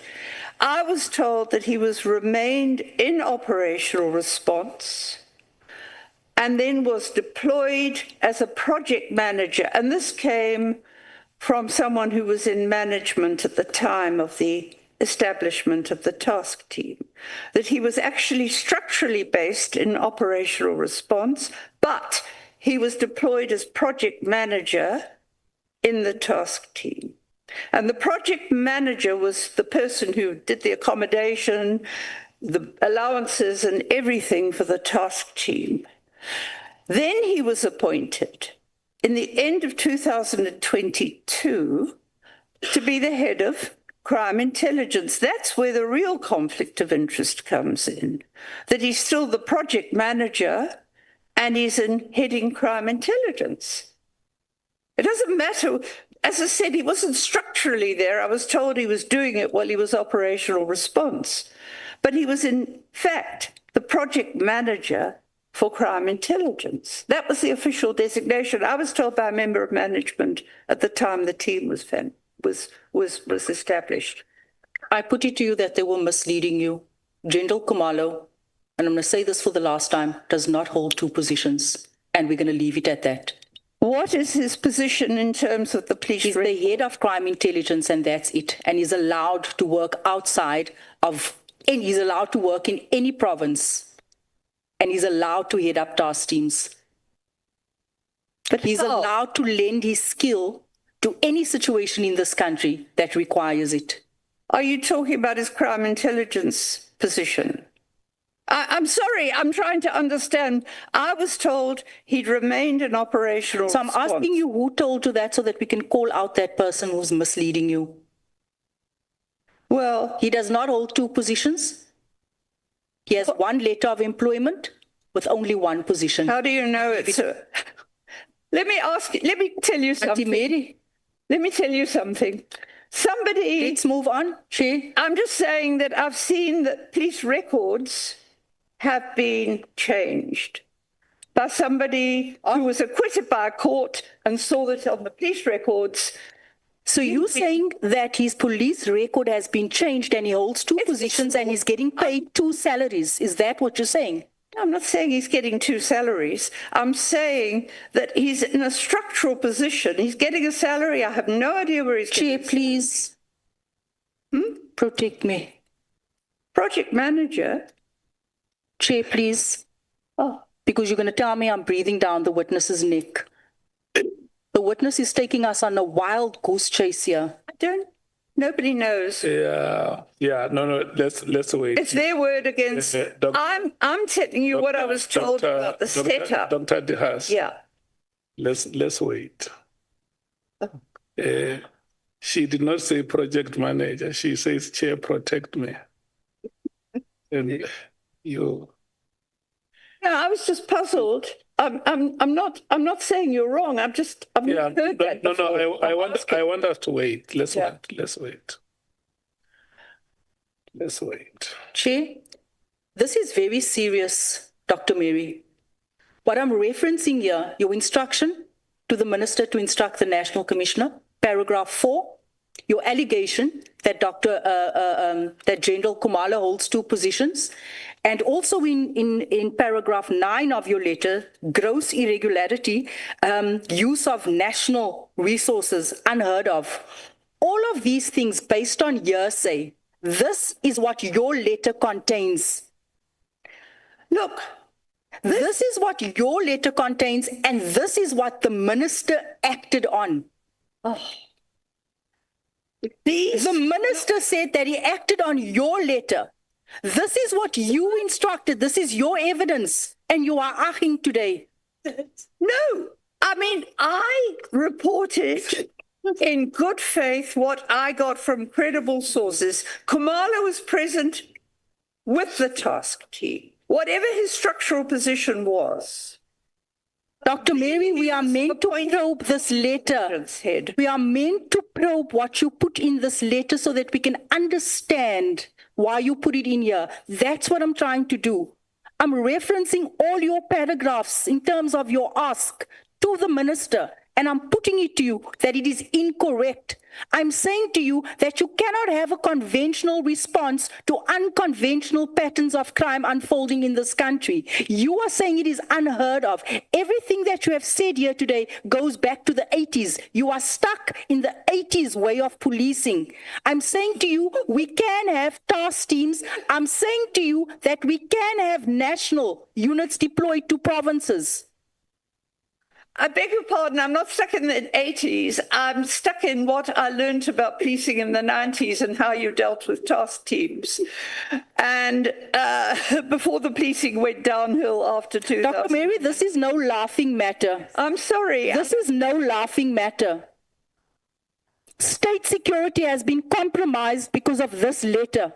We're having to pay 4 ministers. We are suffering as South Africans because of this. And you are laughing. Sorry. This is serious. I'm trying to make sense. It's very serious. Don't let me get started about the Cape Flats and our children that's on drugs. And you giving this minister this letter. But, I mean, it's not my fault that General Mkhwanazi decided to throw the cat among the pigeons and make all these allegations, because remember, they are allegations.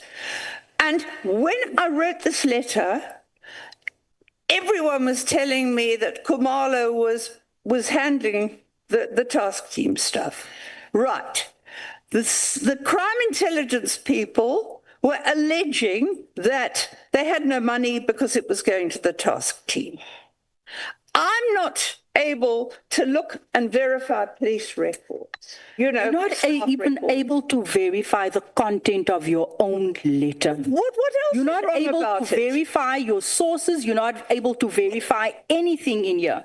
And I'm going to leave it at that. You have misled even the minister, but you have proven to us who he really is, that you can actually mislead and guide him into taking incorrect decisions. Thank you, Chair. Okay. Thank you so much. Did you still have something to say? Not really, because I stand by I did not instruct the minister, I requested him. I want to emphasize that. I can't help what he did with the letter, any more than I can help whatever anybody else has done with the letter. But I take exception to my being blamed for state security. I can tell you there's so many sinister things going on in our province that that's where you should be worried about. Honorable Nhlanhla. Thank you very much, Chair. Just one follow-up on what Honorable James was trying to lead. Doc, we've got your letter of the 31st of October 2024. And paragraph 1.1 of that letter reads as follows. I request that you instruct the National Commissioner, SAPS, to immediately disband the irregular, constituted, unnecessary and wasteful political killings task team and send its investigators back to the detective units established provincial and national in terms of the SAPS legislation. Yeah. Now, this letter is of the 31st of October. The letter of the 31st of December by the minister uses the same terminology of disband immediately, that which you used in your letter on the 31st of October.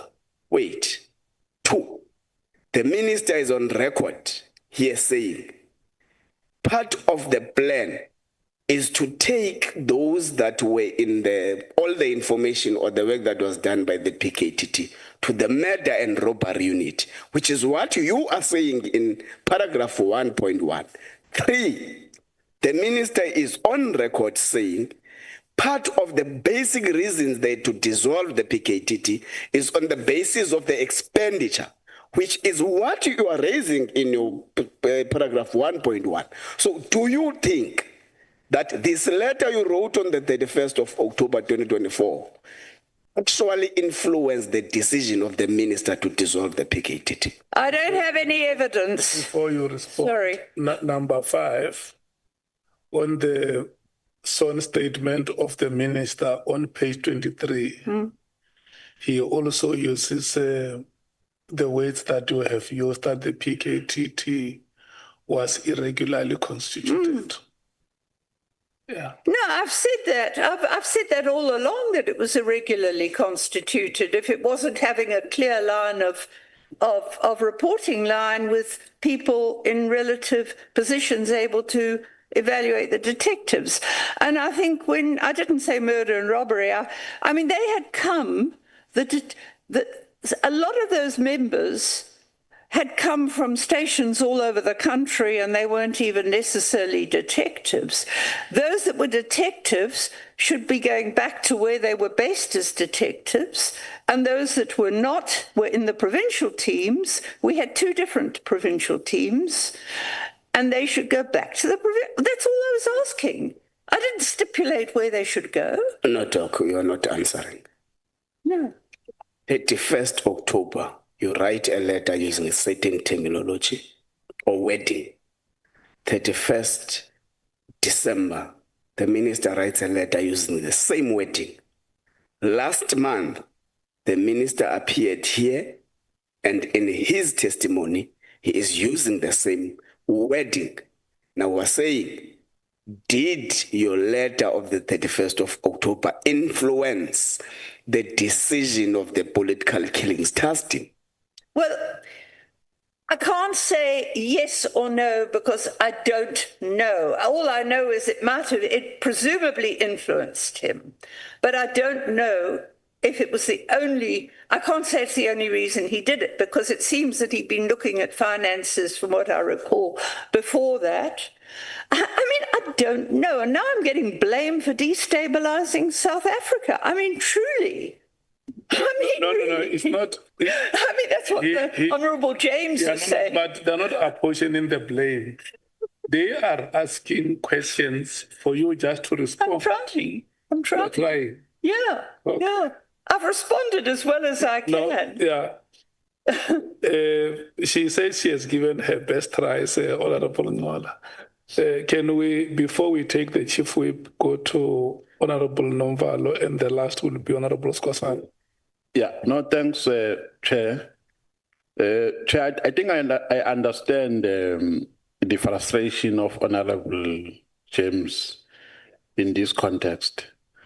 And I really find it unconventional that a witness will come here and be extremely evasive. Even when we perpetually try to persuade her to a particular direction which is correct. But Chair, I just want to get this confirmation from Dr. Mary de Haas, because this committee has recently been in a compromised situation or on the receiving end of mysterious misinterpretations of words. Recently, we've been told here that immediately doesn't mean now. Now,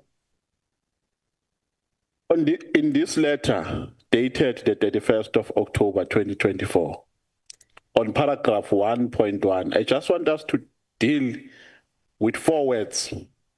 You say, I instruct the National Commissioner. Wait. You are saying? I request that you instruct. Yes. Open quote, you are saying, I instruct the National Commissioner, SAPS, to immediately disband, close quotes. So do you mean that when you say... It's not I, it's number 1. It's 1. It's number 1, then it says... Okay, no. Okay, it starts there at the top by saying, I request that you instruct the National Commissioner, meaning you are requesting the minister to instruct the National Commissioner.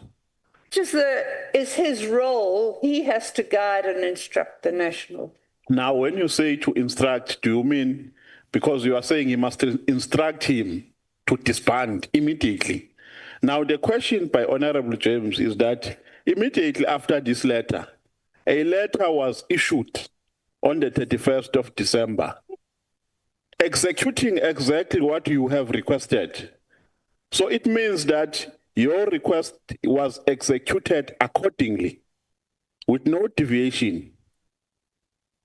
It's too much of a coincidence. I mean, do you disagree with that? It's certainly a coincidence. And all I'm disagreeing with is saying I cannot account. He obviously thought I was making a credible we know, Doc, you can't, but from an objective point of view, just be objective and stop being evasive. It's too much of a coincidence that you can write a letter to the minister requesting him to instruct, and he does exactly the same.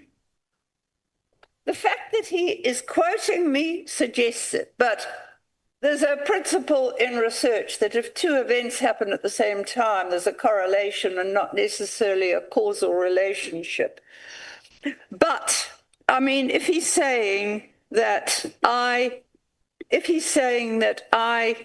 influenced him, then I can't dispute it. But what I don't know is what other information he may have heard that kind of what I said, I don't know. No, at least because, look, you can't just write letters with no intention of seeing those letters being implemented, unless you have an appetite of writing letters, as if you are writing music books. This is a letter requesting the minister to take a particular executive action. Yes. And that executive action was executed accordingly. And the minister at least was honest to the people of South Africa and to us as members of parliament, because he conceded to that reality. He said the reason why he implemented that was because of a pressure that he got from members of the public. And that pressure included your persuasion to disband the PKTT. Now, why is it so difficult, ma'am? We are not going to lose anything if you concede to that fact, to a reality that your letter influenced the decision of the minister. I'm not disputing that. Yes. I'm saying I don't know what else he took into consideration. But it was part of factors which influenced his decision on the 31st of December. Yes, I mean, exactly. And then what is a problem here? What is the problem? No, let's pass the microphone. Yeah. Oh, thank you very much. But I mean, I'm not disputing that he's saying it. You have considered to. Yes. Yeah. Honorable Skosan. Thank you, Chair. You know, I think this was raised earlier, but I want to make a follow-up on Honorable James, because I've raised that earlier, Chair, that in paragraph 15, Ms. de Haas, you said that you expected the minister to do nothing. You remember that? Yes.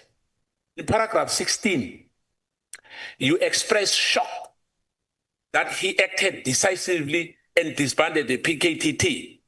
Now, my follow-up on that would be, how do you reconcile portraying him as both unresponsive and decisive? I mean, that's a contradiction. Let me explain. I've done a lot of lobbying of people in government and got nowhere. Okay, and the last minister had been running around acting like the National Commissioner himself. I did not have big expectations that a minister would act. Basically, I mean, he's a very different operator to the last minister, as I said, based on what I recollect. He was not the person running around and doing things for, running the police himself. From what I could see, he was proceeding cautiously. I mean, at one stage there was a quote that said he was decrying the fact that the Intelligence Oversight Committee, he said the intelligence needs oversight. Now, that was quite a sensible remark to make, because we are. If you think I'm stirring things up, we don't know what those intelligence operatives are doing that can undermine us. Okay, so I did not expect him to act, because I had no expectations of it, and I was actually amazed when I got the letter. And I mean, okay, it came from a WhatsApp group, but it was a letter. It was an official letter. It wasn't an allegation. It was an official piece of paper. But, yes, my question still stands. I said, how do you reconcile the two, unresponsive and decisive? And even at the end, you said yourself that in the last 24 months, I mean, the last time you communicated with the minister, you know, it was almost 2 years. It's in your statement. It's not me who says. No, it was the last time. Can I just repeat? I communicated with the minister telephonically when the elections, which the ANC won in the province, which was 2004. Then he went on to do other things I had no connection with him with, okay, including a premier at one stage. I think my colleague Paula Sulu did. The only communication I had after he was appointed was to send him a message and ask if I could have the contact for his PA, because I need the people in the office to send the correspondence to. So I could then start copying him and, you know, so he'd know what was going on with the National Commissioner. I did not speak to him until a month ago when I passed a message on. That's all I did. Now, you are telling me, as I understand it, that I'm not giving you enough information. The only information I have explained that I cannot give is the identities of people who give me information in confidence, and that they are largely police members. Thank you, Chair, because I guess that the answer is again evasive, but the witness as well. Please, because we are reading something from your statement.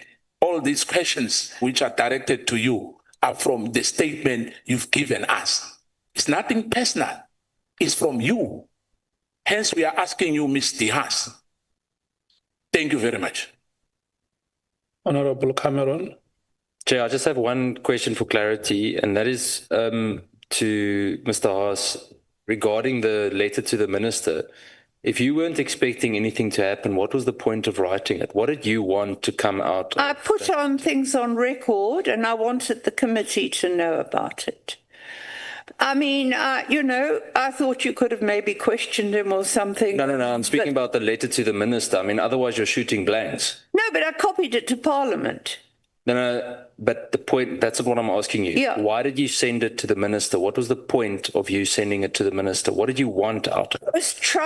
I was checking him out. He was a new minister, and I was wondering, but I thought, well, they never are, so he probably won't be. But we'll copy to Parliament, because if he doesn't, maybe Parliament can question him about it. That was my motive. Thanks, Chair. Yeah, but Cameron, why aren't you concluding it? Because Dr. de Haas, after the letter of the 31st of December 2024 was written by yourself, have you ever written again to the minister or to the department? Did you write again after the letter of the 31st?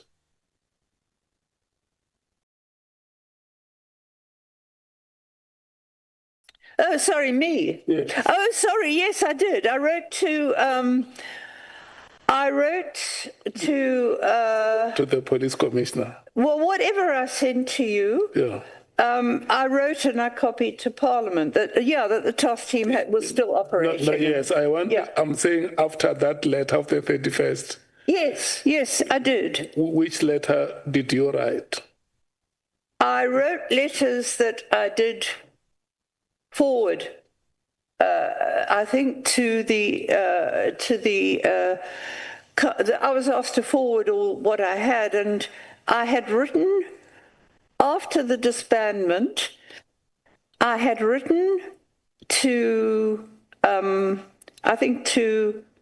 can't remember the dates. Though, but you to the Masamola, I'd written to I copied to the minister, I copied to Parliament. The letter which you wrote to Masamola. Yeah. You were not advising or requesting him. What were you asking him in that letter? I was notifying him, or I was complaining to Masemola about the fact, and I was copying to him. Yeah. So he would know it, basically, and I copied, I think, to Parliament. What were you complaining about? That the task team was still operating despite the official disbandment. When it has been disbanded? Yeah. You wrote to the minister and say disband. I request you to disband. I'm just following up on what Honorable Cameron asked you to say. When you wrote to the minister, what was the purpose of your writing? Then you wrote, and then you responded to say, no, I just wanted to make him aware and to check him since he was a new minister in office.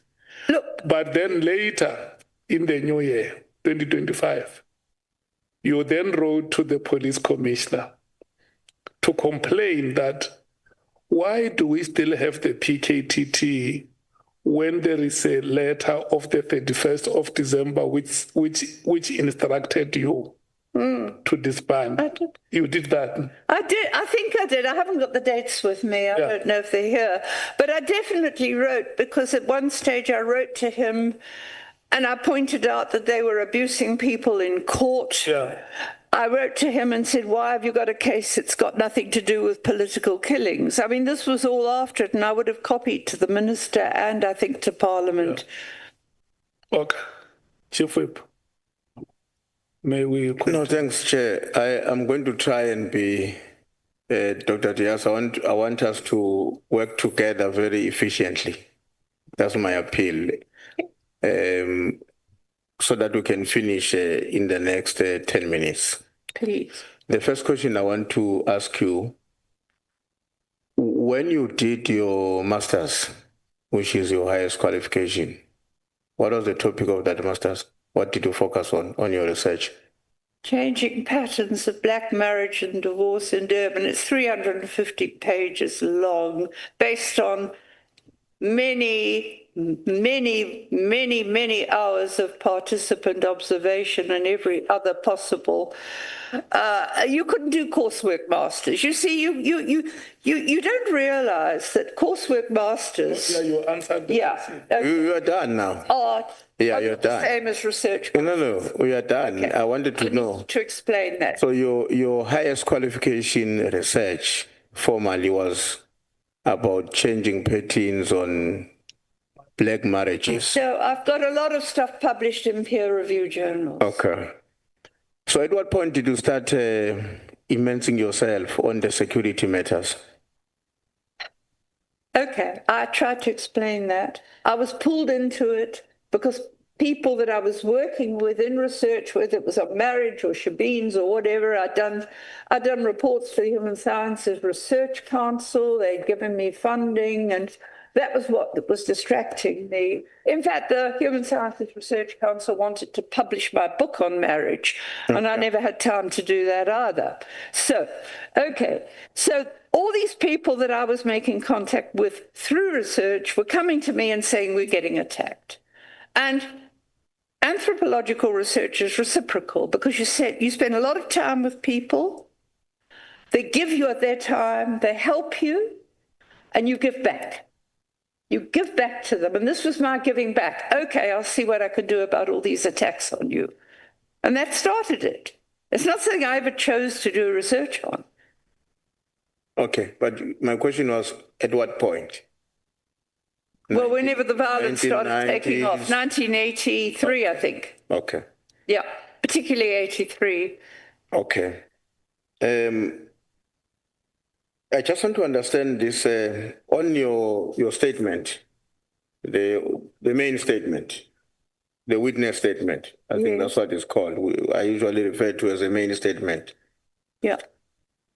And maybe before I draw your attention to the paragraph I wanted to talk about. What's your understanding of the qualifications of Lieutenant General Kuman? All I know is it's fairly well established that he had qualified, and I don't know if it was SAP or after the KwaZulu police was formed. He was definitely in the KwaZulu police, I think he probably had qualifications from the SAP. And if that was the case, they would take people, well, they didn't always take people with matrics. I can remember somebody was complaining to me, but he would have had the same training as the ordinary SAP South African police that didn't join one of the homelands. And then his next, different people, including Philip Mhlongo, who'd canvassed, I gather, in the portfolio committee when they were getting complaints about him, said, well, he'd actually been deployed as guarding duties, which means he was operational response. And then somebody who was integrated into crime intelligence from the SAP said, well, I can remember him from the latter 90s when we were integrated, and he was doing some administrative work for intelligence then, which was, he said he wasn't operative. And then, but he said he wasn't there long, he then went off to operational response. And I gather that was where he was for most of the time, apart from the deployment briefly to intelligence when Mkhwanazi was National Commissioner. And of course, but I mean, my information was that although he was deployed to the task team, he was still basically operational response. That was what I was told by a very senior person at the time of the establishment, or since the establishment, I can't remember. Okay. On your statement, 17.2, paragraph 17.2, you are saying a lot about the PKTT being irregular. Which laws were violated by the formation of the PKTT?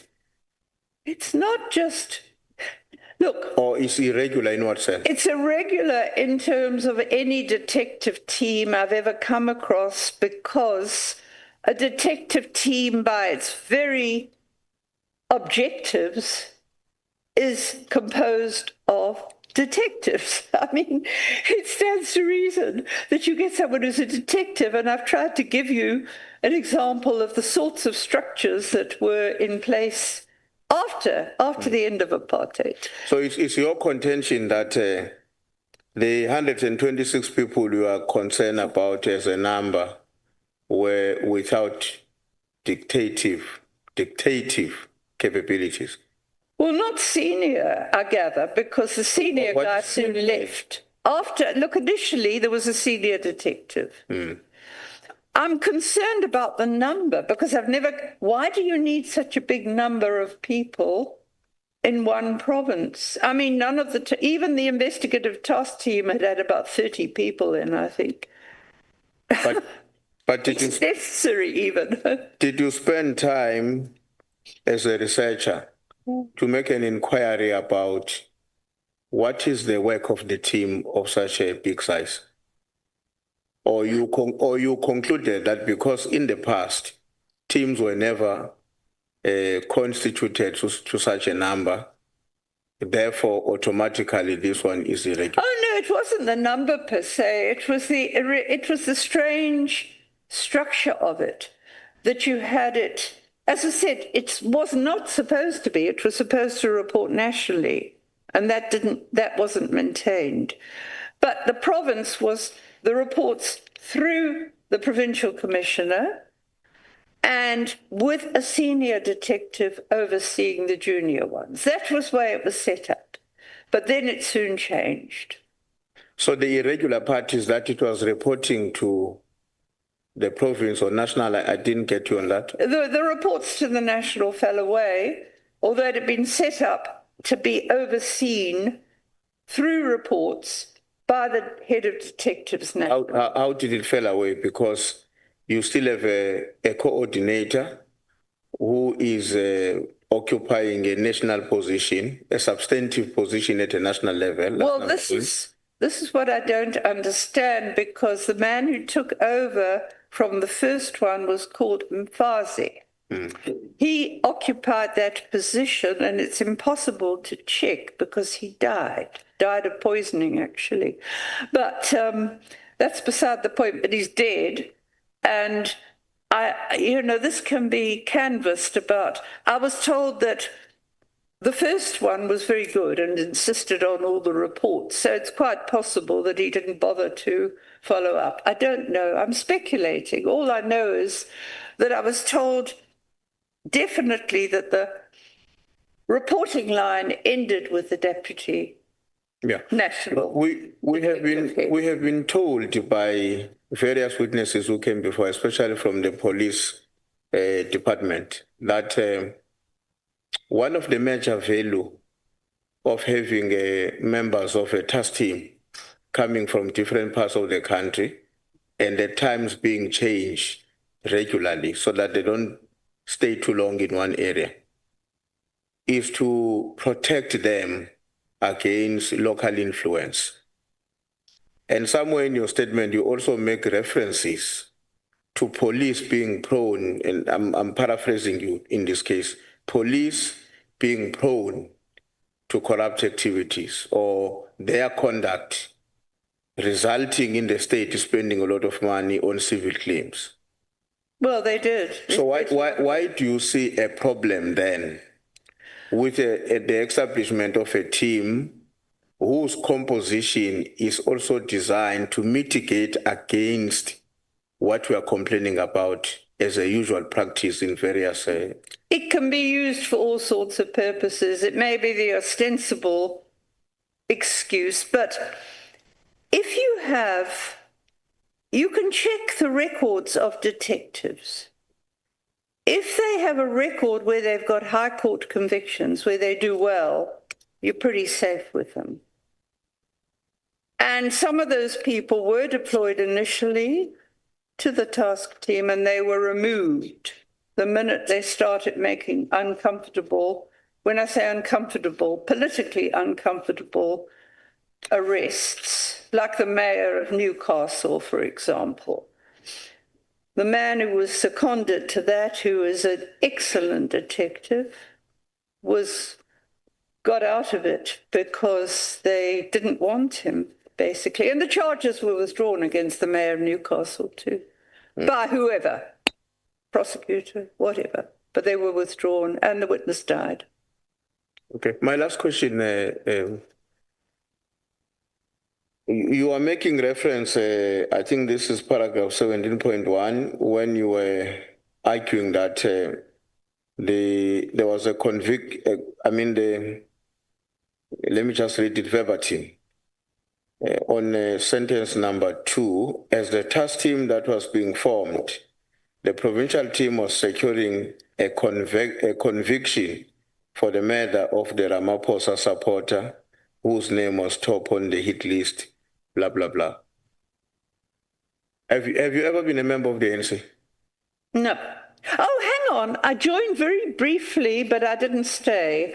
And that was in 1990 when one of my colleagues, the whole university was going mad on this. Mandela's out, and you've been calling, because at one stage we had a petition calling for the release of Mandela in the 80s.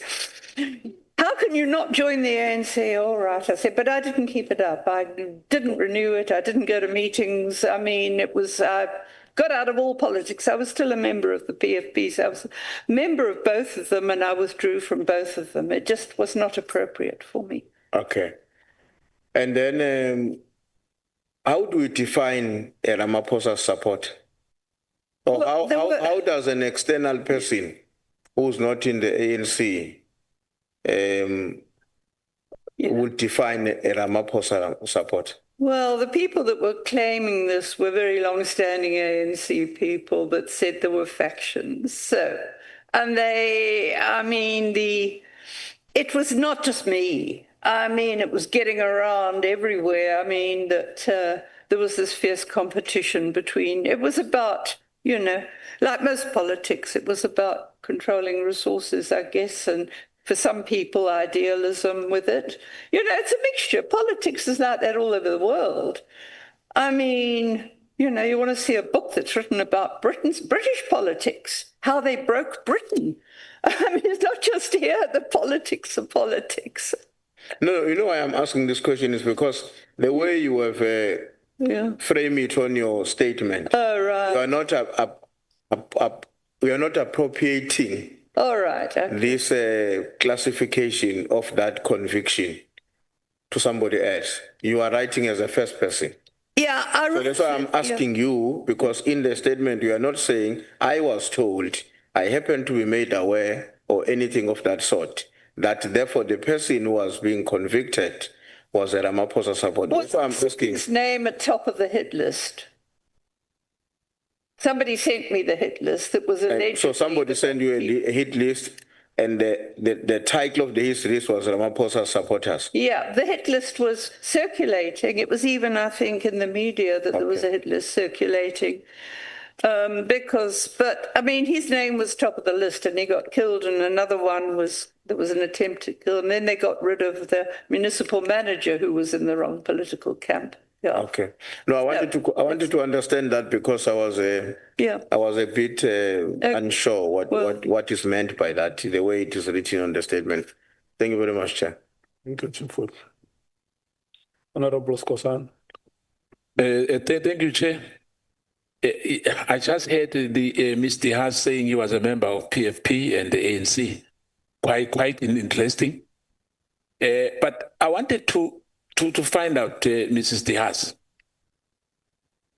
you know, because you wrote to the National Commissioner in February, and you were so lucky that you wrote a letter to a minister, and the minister disbanded the PKTT, your first letter. Yeah, I mean, I was astonished. I hadn't expected it. Yeah, hence I don't want you to go there, because remember we went about being decisive, and you remember. Let's not go there. Now, why were you so pushing? What was your interest in this matter? Why were you involved in the police operational matters? What was your interest in all this issue of the police? And who's funding you?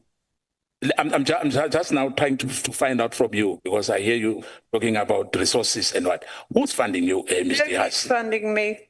Nobody has funded me since 2005, apart from whatever I get for writing academic articles that gets some money put into my research code that can only be used for academic activities. No one has funded me since 2005.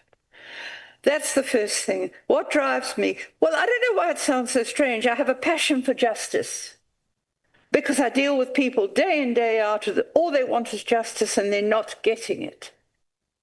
So that's what's driving me, not the money. I'm paying myself for this. I'm risking my life for it. So are you not working with any NGO or any civil society? No, I'm not. I'm not a member of any of them at all. I mean, I have I don't really work with any of them. The only people I'm in is a Navi Pillay research group, I'm not teaching. I am part of being an honorary research fellow because I write academic stuff. Yes, but my question is this: Are you not working with any NGO on your research? You are funding yourself. No, I'm not. I'm independent. Yes, completely independent. So there's no one who's funding any of your work. I'm not a member of. Hang on a minute. Let me just think. Nothing to do with NPOs. I mean, I interact with the local Amnesty International group because I've known them all for years. Okay. Who else? I mean, it's one thing to support people in an NPO, but I'm not involved in it. Let me put it this way to you. Are you comfortable for your gadgets to be taken from you? No, I'm not, because there's private information on that. No, we will apply. We know how to do it. We will get a court order. But how dare you? I'm a private person. How dare you do this to me? No, I'm asking. I'm asking. I'm not saying I'm going to do that. No. I'm saying, are you comfortable that if the police have to take your gadgets like any other one, because there's probing in yeah. So my question, I'm saying, are you comfortable? I'm not comfortable because it's private. It's private family issues. I understand that. And since I'm asking you, my follow-up question was simple, and you still did not respond on my question. I asked you, why are you involving yourself on police operational matters? I've told you that because I care did not. about justice. I care about people. One death is too much. No, I care about people. All of us, we care. I must apologize for that. Okay. Please, may I ask, this is turning into a witch hunt of me. No, let me. And I'm objecting and I'm putting it on record. Let me help you, both of you. Honorable Skosana and Dr. de Haas, the witnesses that appear before the committee are not suspects. Yes. That is the principle that we must always reiterate. And I don't think that it's fair, Honorable Skosana, to go to an extent of telling the witness that we know the procedure that we must follow in case we must apply for your gadgets to be confiscated from you or to be seized from you because we are probing. I mean, she's not a suspect. Let's have a conversation with her. Thank you, Chair. Hence, I was saying to her, it was a question. I've never said we are going to do that. Because remember, Chair, that was a follow-up question to say, why was he pushing so hard? What was the interest? Who's funding her? Other questions she answered me. But my follow-up question, why she did not answer me, is not personal, as I said, Ms. de Haas. What am I not answering? No, my question was simple. You said because you care, 1 death is too much. All of us here, 1 death, hence we are here. It's not only you. This privilege which we are talking about is not only exclusive to you. You didn't say it was, did I? Yeah. Now I'm saying to you, it's not a threat. I was just asking whether are you comfortable, because you said it's illegal. We can't do this. We can't. So I said to you, because I'm a lawmaker, I know if your gadget has to be taken, what must happen? I'm not a policeman. I'm not going to do that. But I'm saying to you, honestly speaking, your involvement is suspicious in the whole matter. Hence, I'm asking this for follow-up question. That you wrote 1 letter, the minister disbanded PKTT, and then you made a follow-up letter to the National Commissioner. Why was he not implementing it? Hence, I'm asking you, what was your interest? Because it was a perfectly legal letter. I can't, as I said, I can't take responsibility. I had no idea that it would act this way, so how can you attribute blame to me for it? I mean, I didn't expect it. I've explained that. He did it. I can't help it if he took what I said into consideration. It's not my fault. I can't control how the minister handles. So, thank you so much. Yeah, I've tried to explain this. Thank you, Chair. Thank you. You were very lucky. You were very privileged, I must say. Thank you, Chair. Matthews. Just quickly, the letter that you wrote to the minister, Ms. Diaz, did anybody advise you on what to write in the letter? Was it the letter reviewed by anybody before you sent it to the minister? Because the wording, and we're asking that and it's a follow-up, is pretty much the same wording that the minister used in his letter of disbandment. And it also has information in there that I would have thought you wouldn't have been privy to, like the murder and robbery unit, etc. No. So the question is pretty much, did you write the letter on your own? You didn't have a discussion with anybody about it? No? No, I did okay, it's not then. That's I'll tell you what I did. I wrote the letter myself. I write my own letters. Yeah. The only letters I run past people are... Okay, but did you just ask whether this one, did you run it past anybody? Yeah. And I'm not sure what you mean about the information. The only thing I do is when I write letters for people, I don't know that I could have, and it wasn't easy, but whenever I write letters for people, I get their permission and I give them a copy of it. So on this letter, Ms. Diaz, did you wrote it and a draft? Did you send it to anybody to give input or review it? So it was just you and the information that you had and you sent it through. Thank you. Thank you so much, honorable members. Doctor, let me just run 2 or 3 questions with Honorable Sean. No, you have said that you are not asking questions. I didn't want Mary de Haas to die on my hands, Chair, but I'm ready to ask my questions, Chair. Thank you. May I just comment? You don't need to take my phones. I've had to cancel all the interceptions on them at least once. Illegal, of course. I didn't get that, Danny. Sorry, I said you wouldn't need to take my phone. I've already had to cancel all the interceptions on them. That's Kosana who takes phones. Yeah. I'm trying to make a joke of it, sorry. Just to ease the relationship between us. All right. Goeienaand, Danny. Goeienaand. Do you speak Afrikaans? Sorry? Goeienaand. Do you speak Afrikaans?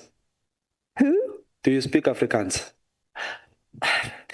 I speak a mixture of Afrikaans and Dutch. My husband was Dutch. I've lived in Holland and I'm out of practice. I could speak Dutch fairly fluently at one stage, but But I mean, it became a mixture of Afrikaans and Dutch, and I understand very well, and I haven't practiced for years, as I found out when I was in Holland last time. Okay.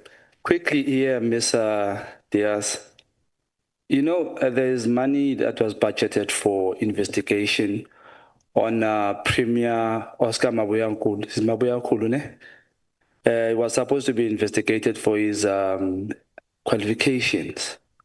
So I think because the court has decided that we are no longer going to investigate him, would you mind if we take that opportunity, maybe put you in that slot and check your qualifications? Because something is not sitting well with me. Would you mind if we verify your qualifications? You can check my qualifications. I have no problem. Which are? Sorry? Which are? What are your qualifications? Just title. I've got a social work degree. I've got an honours in anthropology, which is the equivalent of the type of course with masters now. I've got a research masters and a whole lot of publications. I've been told I could just take those publications and say, you know, they constitute a PhD. I just haven't bothered because it's not a big issue for me, but maybe I better. Did you study to be a doctor? This doctorate, did you study for it or it was... I was registered for a PhD, but I was doing so much Let me repeat the question, Doc. Sorry for that. You asked me if I... No, I want to know, did you study to be called doctor or it was you being honored or appreciated? I registered for a PhD that went on for so many years, and then I was awarded an honorary doctorate. Most of the stuff... I got that. Thank you very much. I wanted that on record clearly that you were being appreciated. Now, do you know Paula Sullivan? Vaguely. He contacted me. I've had no dealings with him. What did he contact me about? Don't know about it. I know what it was. He wanted to know what I knew about the police killing people. Okay. That's what he contacted me about. I don't collaborate with him, if that's what you want. No. Okay. Do you notice the similarities between you and Paula Sullivan? The fact that you both are running SAPS officials, but you're not part of it, you've never been trained, you're not even authorized to even enter. Do you notice the similarities? Listen. Yes, ma'am. I mean, there the similarity ends. I have worked with the police for years and years and years. And does that authorize you to instruct a commissioner, a sitting commissioner? I've never... Or a minister per se? I requested the minister. Yes. Okay, you've been a teacher before, right? You've been a teacher. You have been a teacher before. Were you a teacher? Me? I was a lecturer at the university. Lecturer. Yes. Help me here. What is a verb? Years. Help me here. What is a verb? What is a? A verb. A verb. A verb. Please help. A verb. Verb, yes. A doing word. It's a doing word. What did the minister do concerning to your 1.1? But we've been through this. Yes, I just want a straight answer. That's why I'm making it easy for you. What did the minister do? I'm asking in terms of a verb. A verb is a doing word. Please. So let's go there. Let's check what did the minister do there. The minister was instructed to disband PKTT, or was instructed to instruct the national commissioner to immediately disband. What did the minister do? Answer the following question. We disbanded it. I'm not sitting here disputing the fact that he disbanded it, am I? Do you take credit for that? Pardon? Do you take credit for that?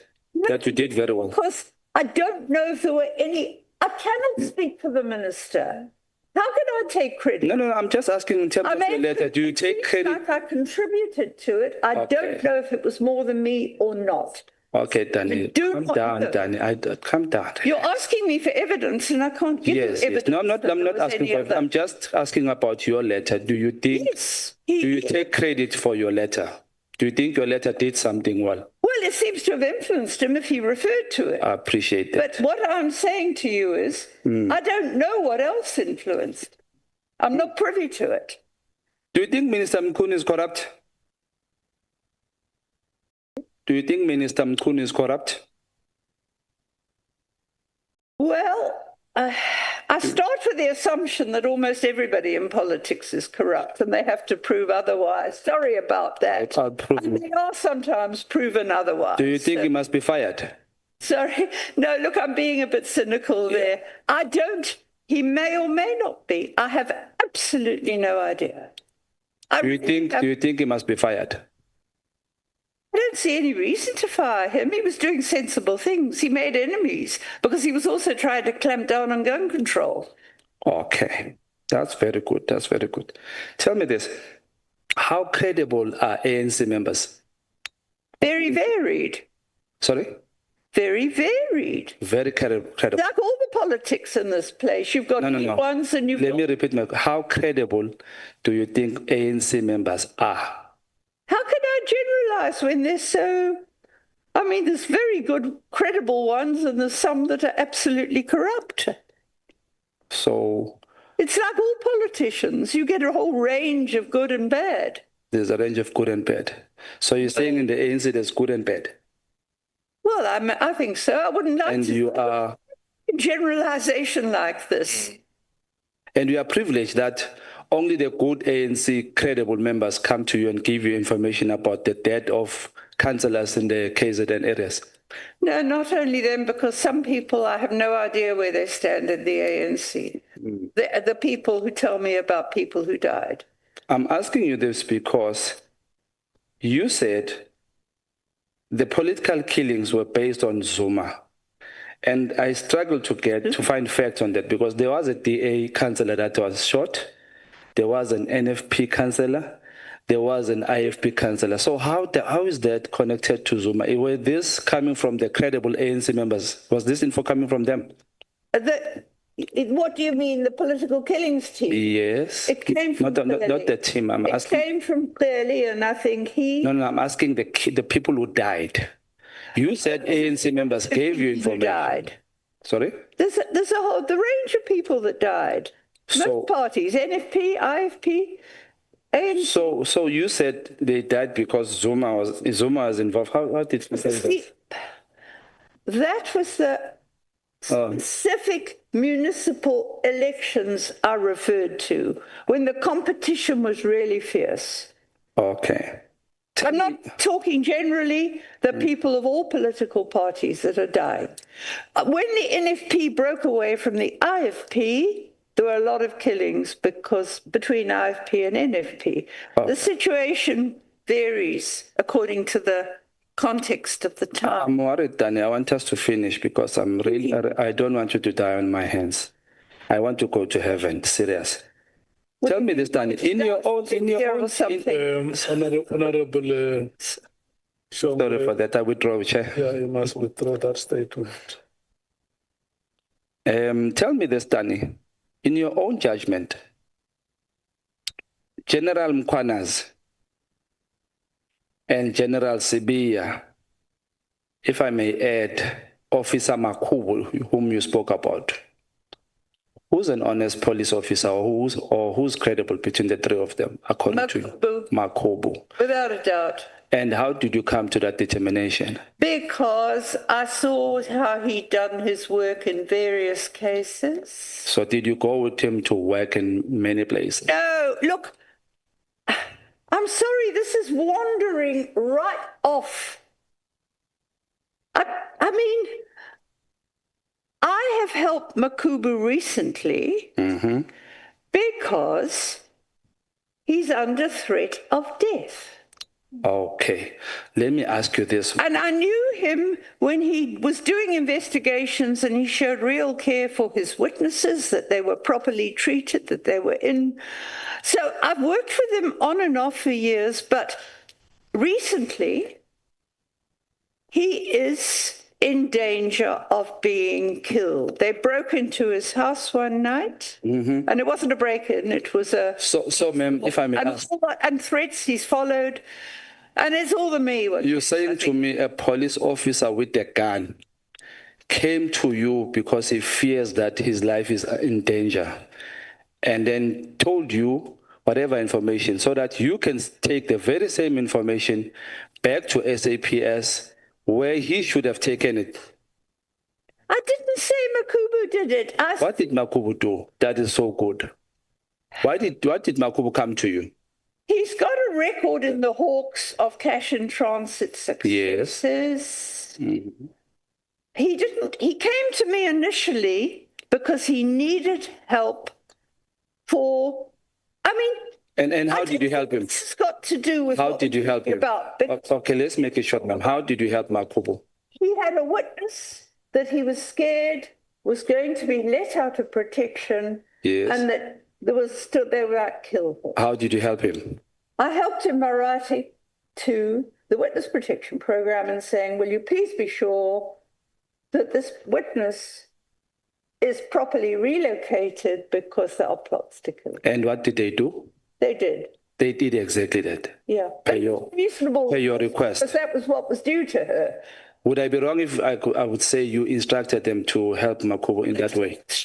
You requested. Look, please, can we stop? Ask darling. I'm not prepared to sit here and say this policeman's good, that policeman's bad.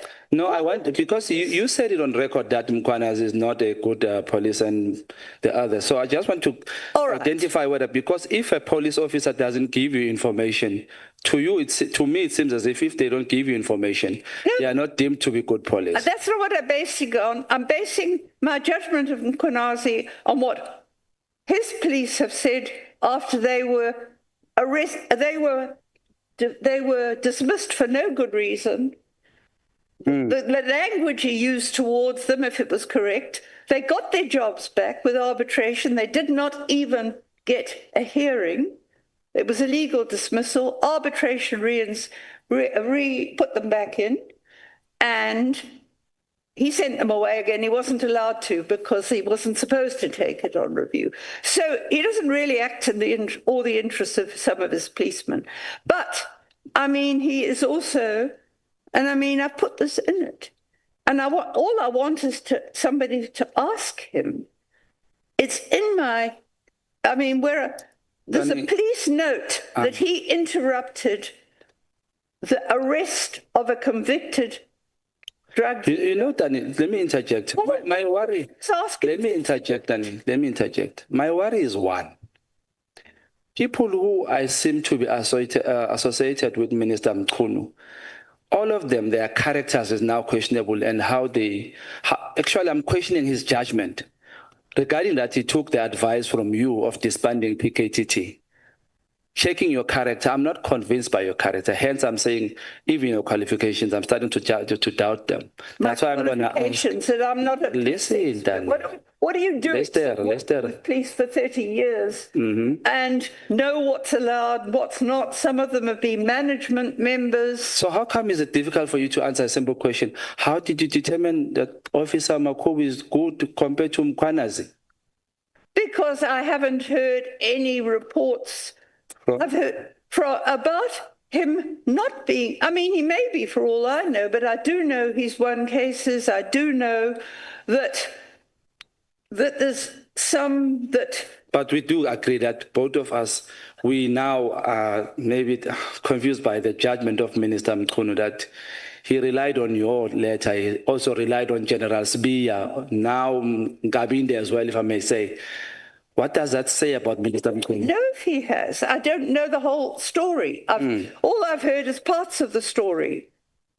How do we know? I'm not prejudging this. I'm staying right out of it as far as I can. And I'm sorry that my... Let me ask you this question so that we can finish. You said on the Sindiso Makaka, you said there was info leaked to the media, right? And yeah, there was. In your press. Okay. And you said you know this because it was not leaked by you. Now, does that mean you can separate between what was leaked by you versus what was not leaked by you? I keep stuff confidential if people tell me. Okay, I'm talking about leaking of information, police information, if I may say. I mean, look, I respond, I will say, look, police are alleging this, can you maybe ask questions? You know, they're saying they can't pay their informants. In fact, I didn't go to the media about that. There was an article about this very thing in the media. I think it was, I've forgotten who it was, but where the whole thing is in the media, and it wasn't me. Can you leak stuff to the media if I wanted, and I haven't. Have you leaked anything to the media? No. I mean, look, what have I done? You're not sure, eh? When was the last time you leaked something? Okay, when was the last time you leaked something to the media? I don't talk about confidential material. I might say there are allegations that informants aren't getting. Okay, Manakoko. When was the last time you leaked information to the media? Look. Koko, 1 plus 1. Okay, Koko, let's make it simple. You forget. Koko, let's make it simple. 1 plus 1? 1 plus 1 is 2. That's how simple I want us to make it. No. When was the last time you leaked to media? I've done nothing with this matter. No. I'm not talking about. I've sent is any other media. It's a general question. Okay, Koko. I mean, I don't give confidential information out. But Koko, you say here, regarding the Makaka matter, info was leaked to the police. You know this because it was not leaked by you. No, it was not leaked by me. Yeah. It was shared information. How did you know it was not leaked by you? How did you know it was not leaked by you? Because I'd never spoken to the media about it. About it. Have you spoken to the media about any other thing else, leaking them information? Look, how do I know what you're talking about unless you can give me specifics? I don't. Look, please, Mr. Speaker, we stop this. It's becoming a witch hunt, and I'm losing my temper. Let me respectfully step down, Chair. Thank you, Chair. Thank you so much, Honorable Shaw. Dr. de Haas. Dr. de Haas. You know, an elder has 2 hearts. The other heart is an overflow. Yes. When you say I'm losing my temper in this parliament, we get worried. So thank you so much, Honorable Shongwe. Thank you so much, Doctor. Can we No, I'm no longer taking any follow-ups. Yeah. Let's do this, Doctor.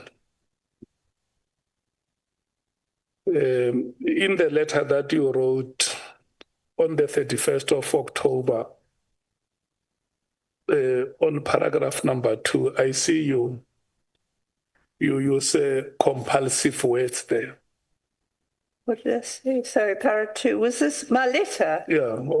The one that I sent in October? Yeah. Okay, let me get back to it. In the first sentence, you are using the word instruct, that the minister must instruct.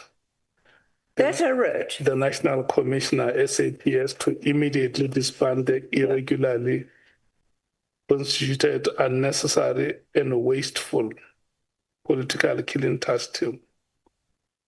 And then in the second sentence, you say, the National Commissioner must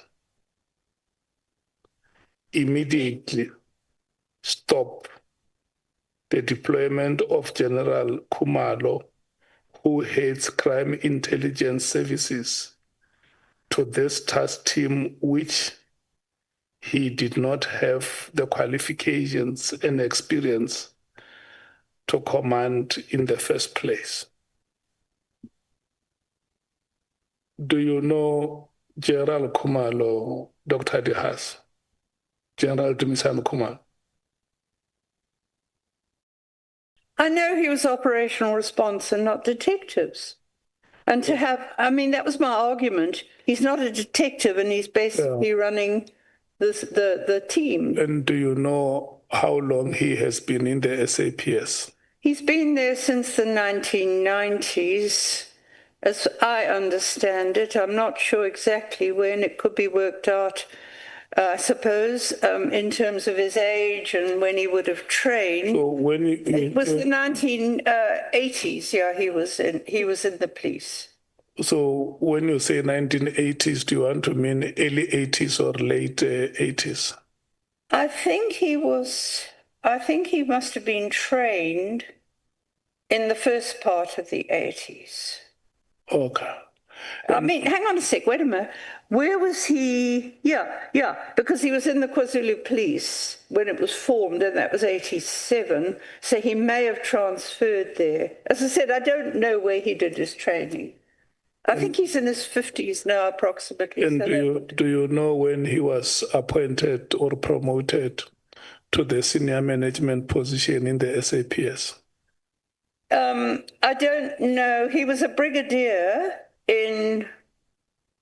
before he was promoted to general. He was a brigadier when he first went to be a project manager. And he was about that time, I think he was promoted to general. But I don't know. When was it that he was promoted to the senior manager? It was around the time the task team was set up, which would have been around 2018. That was the time he became a brigadier? No, he became a general. He was a brigadier then. When did he become a brigadier? Was that not in Mkhwanazi's evidence? Because he spoke of... No. I'm asking you questions. I'm not sure when he became a brigadier. I think he might have been around the time he went to crime intelligence. When was he appointed a brigadier, to the rank of a brigadier? I don't have the. You don't know. No, but I think he was a brigadier. Look, it may be in the records I've got. He may have been referred to, and I don't know if Mkhwanazi referred to. Now you are unable now to tell us when General Khumalo was appointed a brigadier in the SAPS. Yes, but all I know is that he's never been reported to be a detective. What is Brigadier Khumalo's highest qualification? I don't know. I mean, And I think as we talk, I mean, everybody's going on about verifying my qualifications, but surely... No. We are... But I mean, I don't know what his qualifications are. We are asking about Brigadier Khumalo's highest qualification, not you. It's on record. That one was your matter between you and Skosan. Yeah. And then is Brigadier Khumalo the only official that you know who was working in the PKTT? Well, he was. I knew him as running the admin and project. The PKTT. Okay, yeah. The reporting line. It was initially him, and it was the local person was a brigadier in the Hawks. Reporting to Mkhwanazi to report. Yes, so in that PKTT, because it was a team, if you may estimate how many people might have been in that team, how many police officials might have been in the PKTT? Well, we have the figures that were announced at the launch of it in the media article. But we don't know the ranks of all of them, do we? And I mean, what I was told was that there was a specific brigadier in charge of them, or inspecting dockets. That's exactly. When he left. That's exactly the question I'm asking. Yeah. If you may estimate how many officials could have been in the PKTT. Well, all I know is the number that was officially given by Clearly. Yeah. What did he say is the number? I think he said it was 120 something. 120. Including the ones that... You can just say over 100. Yeah, no, it's in that media article. In that number of over 100 officials, do you know of the qualifications and experience of any of them, except Kumar? I've heard about quite a few of them. I've heard of them, and most of them, there are a few lieutenant colonels, I think. And these are the ones they say were not permanent. Yeah. And I've heard of most of them have been captains, sergeants. I haven't heard of another more senior detective who's there permanently in the structure. I'm not talking about their rank. I'm talking about their academic qualifications. I'm not privy to the police records. All I can hear. You don't have that information. This one's a captain. That one's this one. Or So when you wrote this sentence that. General Khumalo did not have the qualifications and experience without you having checked on the rest of the over 100 officials who formed part of the PKTT. Because I had never... Do you think that you are fair in such an assertion? Well, I tried to find out about a senior detective, and I did not after the brigadier left. What I'm saying, and I couldn't find anyone. You as a senior citizen. Yeah. Remember when we started here, I said to you that you are our Friesland or our Jersey. That is where we must tap wisdom. You are a repository. According to my understanding, a person of your advanced age. There is a team here of over 100 police officials. And then you just single out Khumalo and say, this person is not suitably qualified, does not have the requisite experience. What about the many other officers who are in that team? Did you check their suitability? I checked some of them. Some of them? Yeah. I mean, how could I? I didn't know who they all were. They were there 1 minute and they'd gone. So there was no permanent structure, it seemed to me. And the only people whose names were mentioned as giving instructions were Khumalo. So if we were to look at this objectively, and one comes to the conclusion that you targeted Khumalo, will it be a fair statement to make to you, to say Dr. De Haas targeted Khumalo in the whole team of the PKTT that was sent to KwaZulu-Natal? That is why you are able to write, not on one page. If we go to the second page, you still talk about Dr. Khumalo, General Khumalo. And then you even go to an extent of saying that you don't even trust that he's a credible police official. Because he's not a detective, he's operational response. That's why.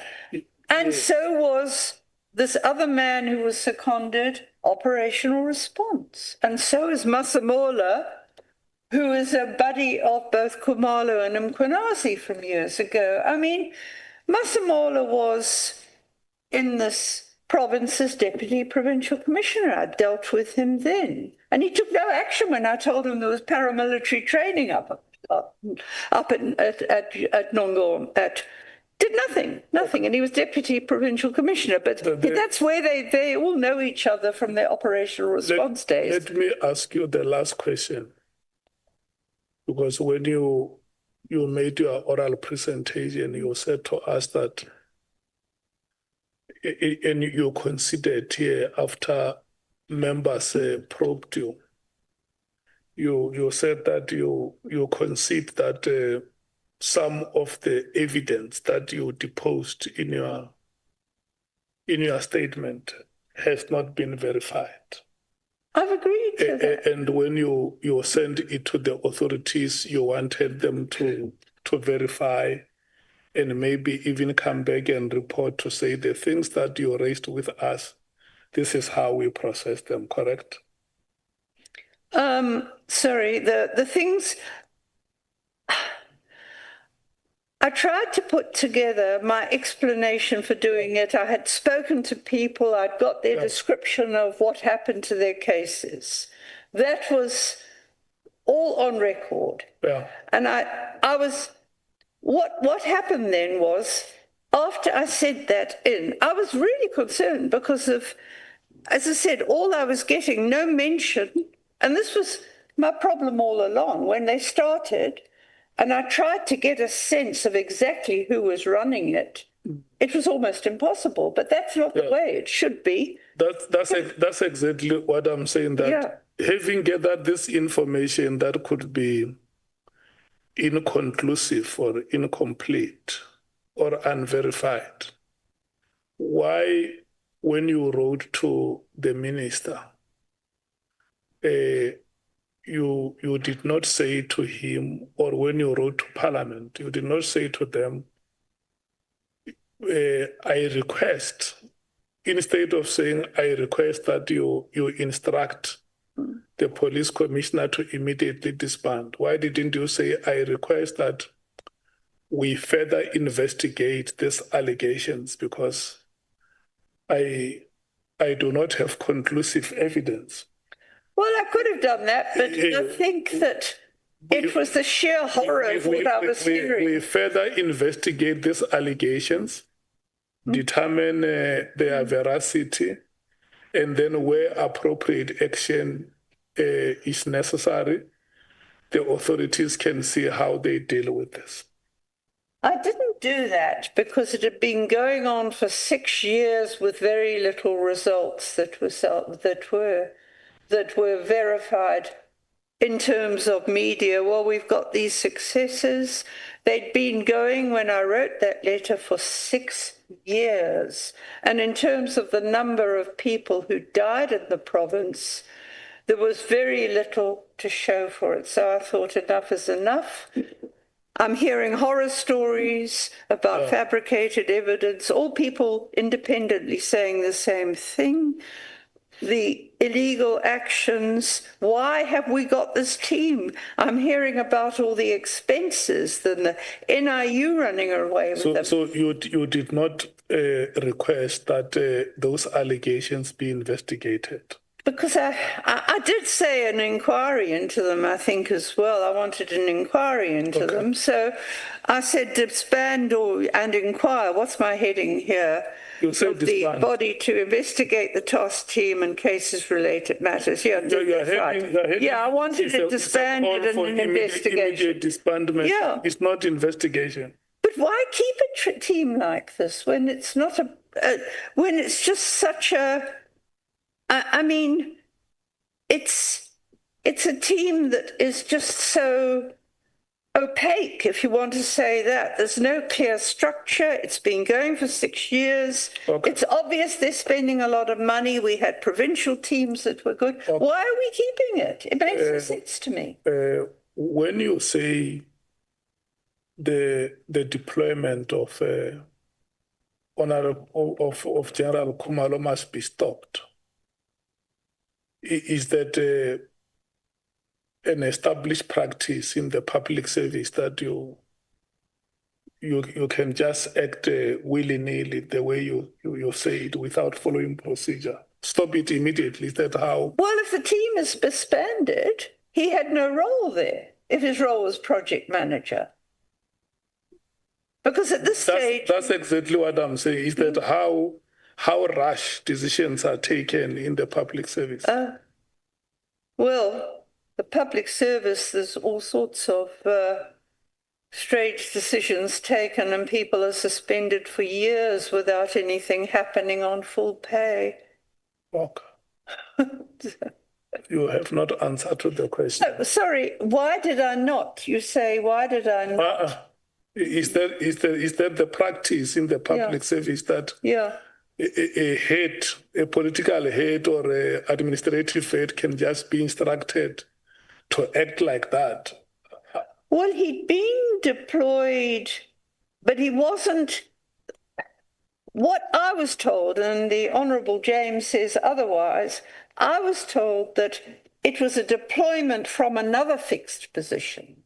So you weren't moving him out of his position, you were just moving the deployment to project manager, the task team. You're not moving him, shuffling him around in the police itself. If the information I'd been given that he was still based in ORS was correct, you're just saying that he must move if the task team. If I'm asking you to expand. Dr. De Haas has said that. Stop this deployment, and the minister must do it and go to a committee of parliament and say, the reason why General Khumalo was stopped was because I was instructed by Dr. De Haas to do it. I'm asking you. Yeah. Listen, we are investigating. No. We are investigating interference. Yeah. Well, it was a request. Most of my requests ignored. You are using the word must. You are not requesting. Oh, I must. Yes, he must. Mm. Because if the task team was disbanded, then he should go anyway, shouldn't he? I don't know. Okay. More or less, anyway. I mean, the last is what Honourable Nhlanhla referred you to, that there is a principle that when you hear a story on one side, you must also verify it on the other. Audi alteram partem principle in law. Yeah, no, I understand that. So there are families that have lost their loved ones. Yes. When you talk about these political killings, you talk about human beings who have lost their lives. Absolutely. And their families have not closed these chapters. And I want to know, because you say you are a researcher, in your research work, have you ever chosen some of these families as participants for observation? I'm in touch with them. I haven't. Look, let me just explain. It's not a formal research project. It's a human rights intervention. I deal with a lot of families who want closure. Yes, I want to know, did you check with any of those families to hear how they feel about the letter you were about to write?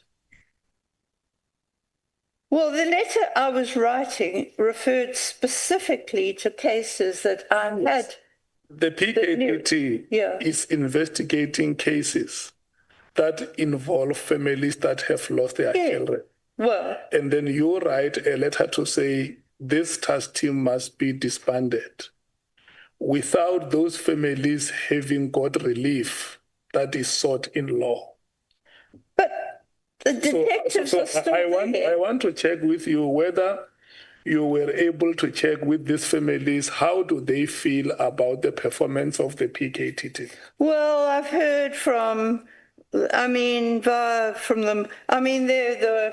One of the reasons that money was raised was for the Magaka family because they're fed up with sitting there for nothing happening with the political killings team taking over when there was a sign of hope initially. And that was why the money was raised to pay a lawyer to get the hitman to tell the story for the family, and the family were very grateful. I wasn't to say they weren't to investigate, they were just to go to proper detective units. Yeah, but the point going. that I want to get to is, don't you feel that your action obstructed those families from getting justice? But why would it if the same detective just moved to another unit? You say that you are a human rights activist, isn't it? Families are sitting here, they want to get justice because they have lost their loved ones. And then a team that has been appointed to investigate those cases, you say it must be disbanded. If one of those family members say, we could not get justice because of the actions of Dr. Mary de Haas, what is your response?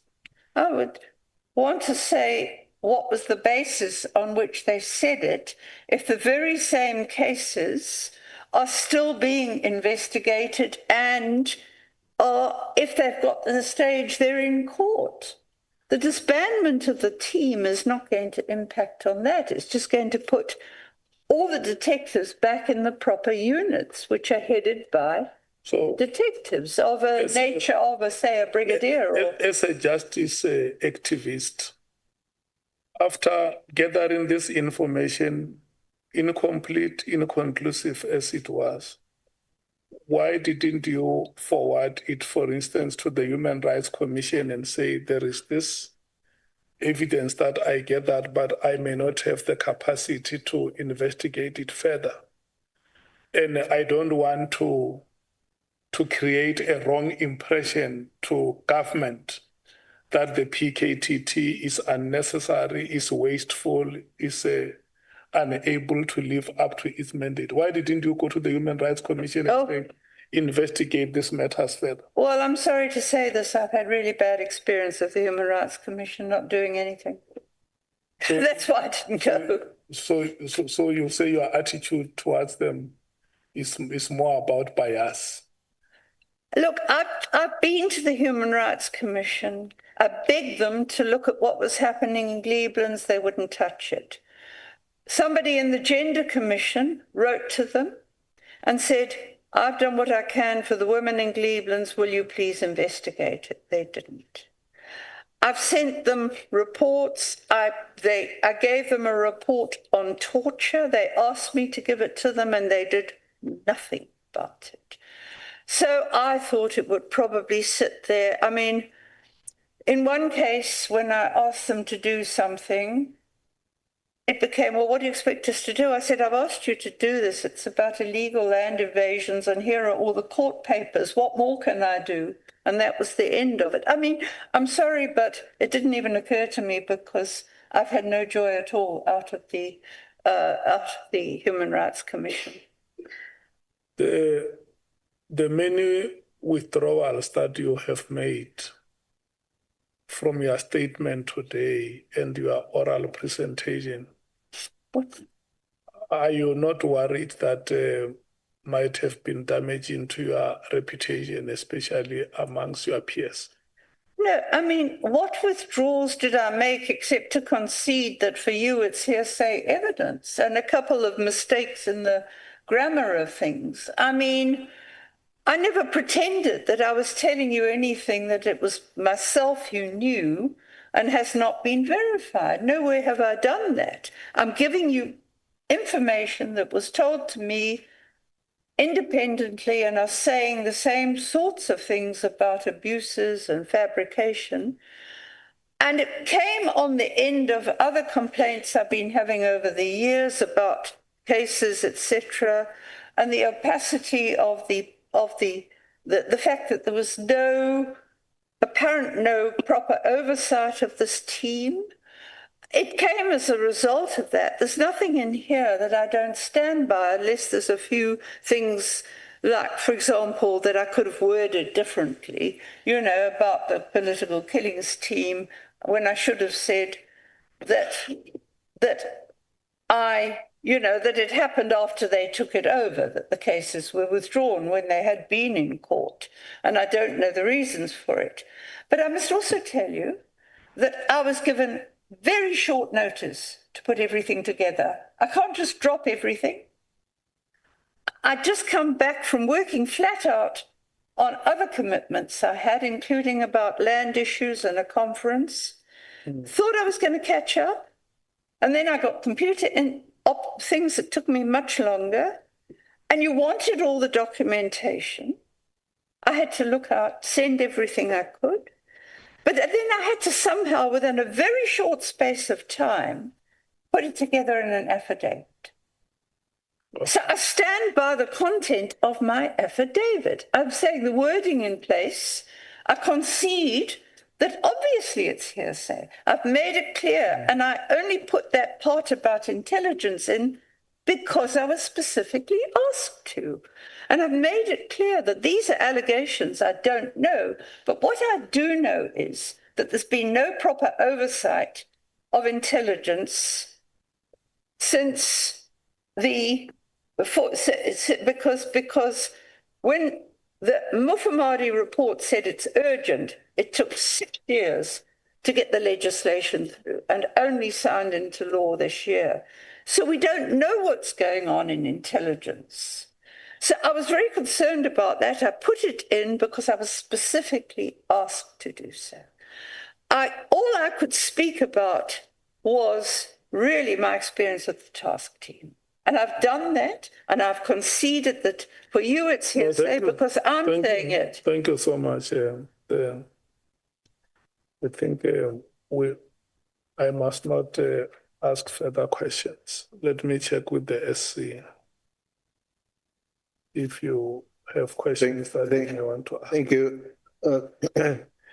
Mr. Hunt, you must be quite disappointed that the PKTT is still in existence and that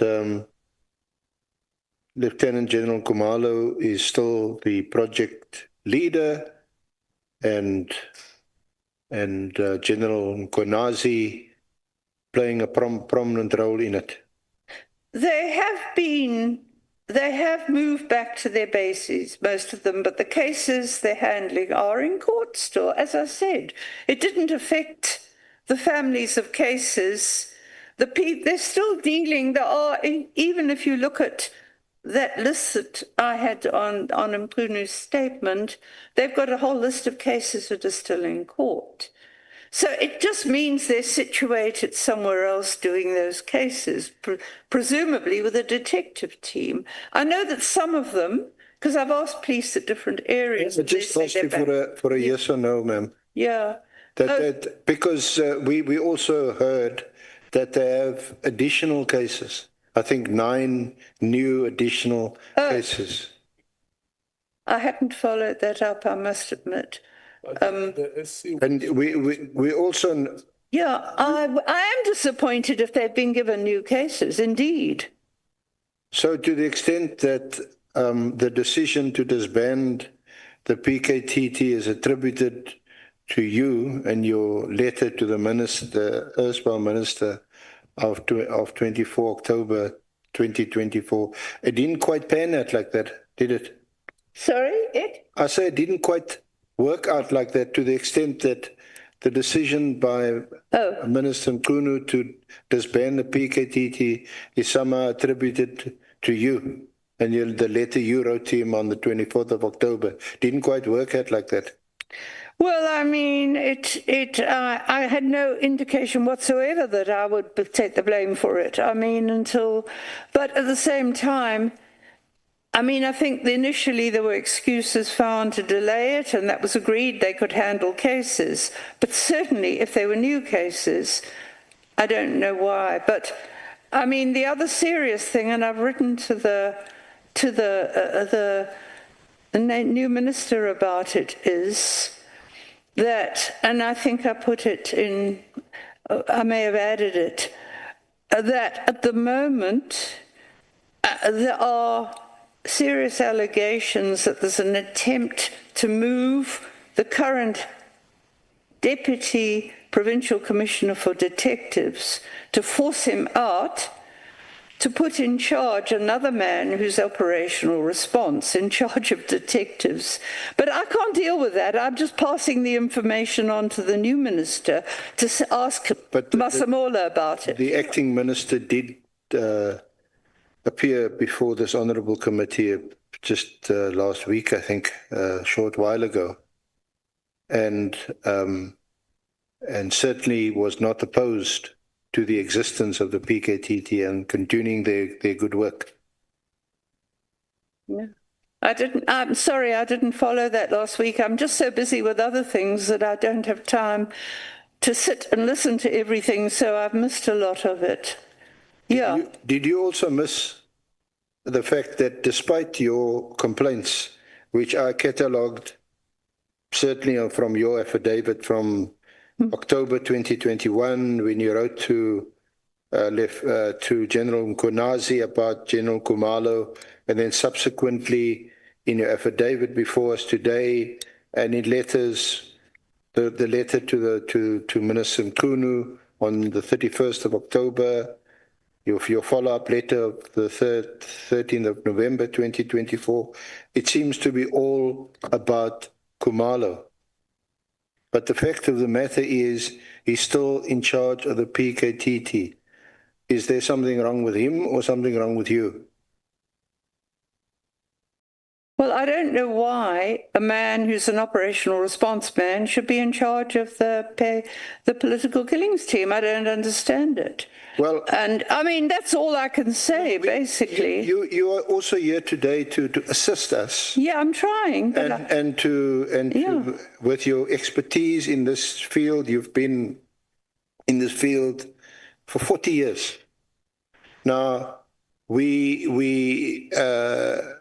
hear, and it's surprising that there's no reference by you to the appearance before the senior police management, together with Minister Mkhunu at the time, on the 5th of March. They appeared before the Portfolio Committee on Police. I saw reference, I have seen reference to there was a subsequent meeting on the 27th of March. There were submissions made by General Masemola to extend the team and for an additional budget. There was also a counter submission by General Sabia, and yet the team remains in place. Lieutenant General Khumalo actually made the presentation for the PKTT before the Portfolio Committee on the 5th of March. So clearly, our National Commissioner doesn't have any problems with someone you say is an operational person and who's not a detective being the head of this team. It wasn't General Mkhwanazi, it was General Masemola. Yeah, but their old working relationship. They're very close, the three of them. They went off and did rhino poaching duties together, and so they're old colleagues, and of course they'll support each other. That's the way it works. So why that's called teamwork? What's wrong with is it something sinister about these three working together? Well, if they're doing detective work, I think it is. Yeah. Okay.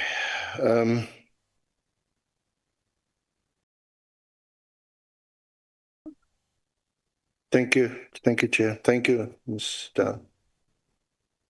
Thank you so much, honorable members, Dr. De Haas and the staff. Point of order, Chair. You can't continue calling Ms. De Haas doctor. We agreed and she agreed. Thank you, Chair. Okay, no. I didn't buy my doctorate anyway. And I can tell you some people do. They have it ghost written for them. Dr. De Haas. I'm with you there, Danny. I'm with you. Sorry. Dr. De Haas. The University of Rhodes has recognized you with an honorary. Yes, you doctorate. can. Yes, I can confirm that. Okay. You can have a copy of the letter if you wish. In terms of practice, you are called a doctor when you are within the premises of the university that has conferred that doctorate to you. And when you come out of the premises, it's not compulsory to be addressed as a doctor. No. But it does not mean that you may not be addressed as a doctor. Yeah, but it's not compulsory. It's not like a person who has done a PhD. You better. So we want to thank you so much for the time that you spent with us today, especially a citizen of advanced age like yourself. The last session has been longer than normal because we went for about 4 hours without a break, but nevertheless, we want to thank you so much. Honorable members, we have approved a timetable last week, and then the legal team called me and requested that there should be some amendments.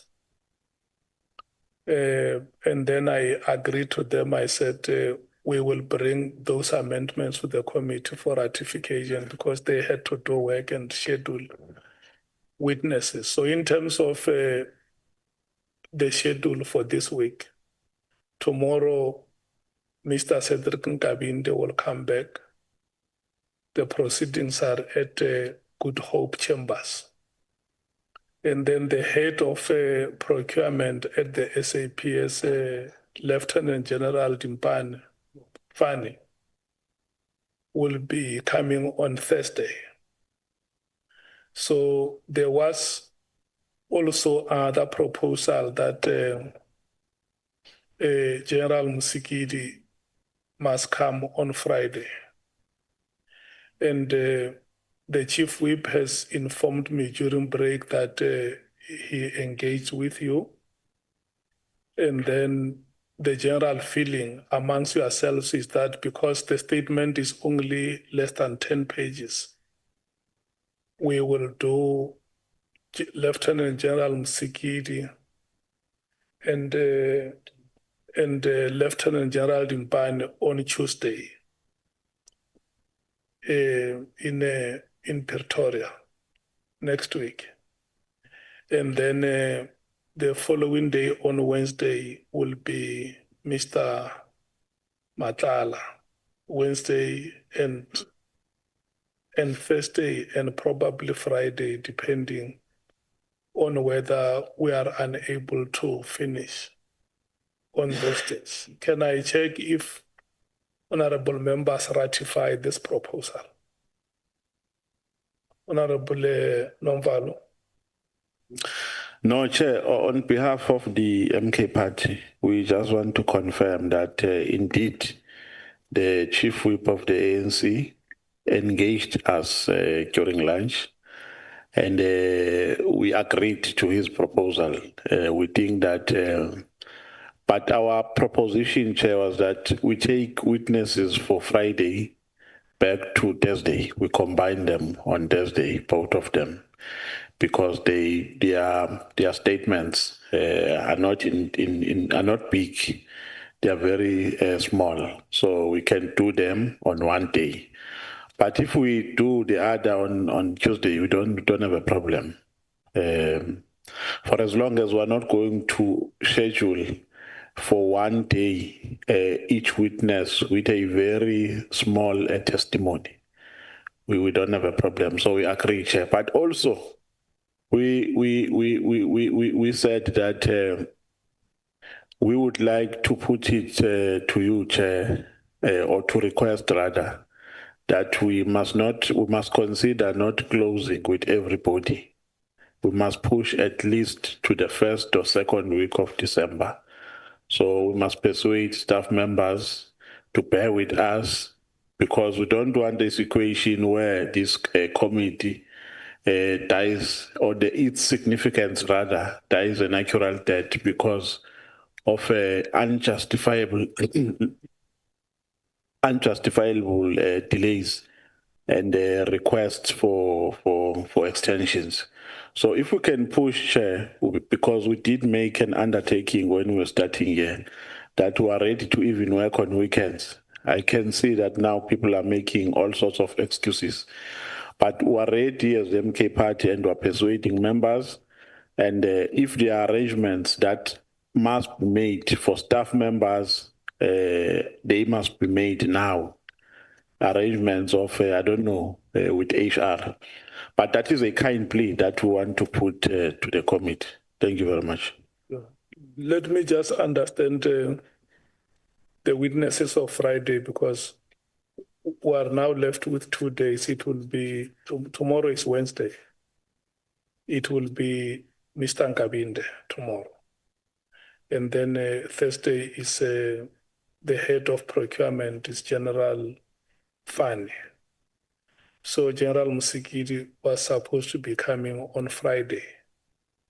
So in terms of the proposal is that because General Dimpane is coming next week, Tuesday, and their statements are smaller, like you say, both of them would be done on Tuesday next week before the appearance of Mr. Nhlanhla.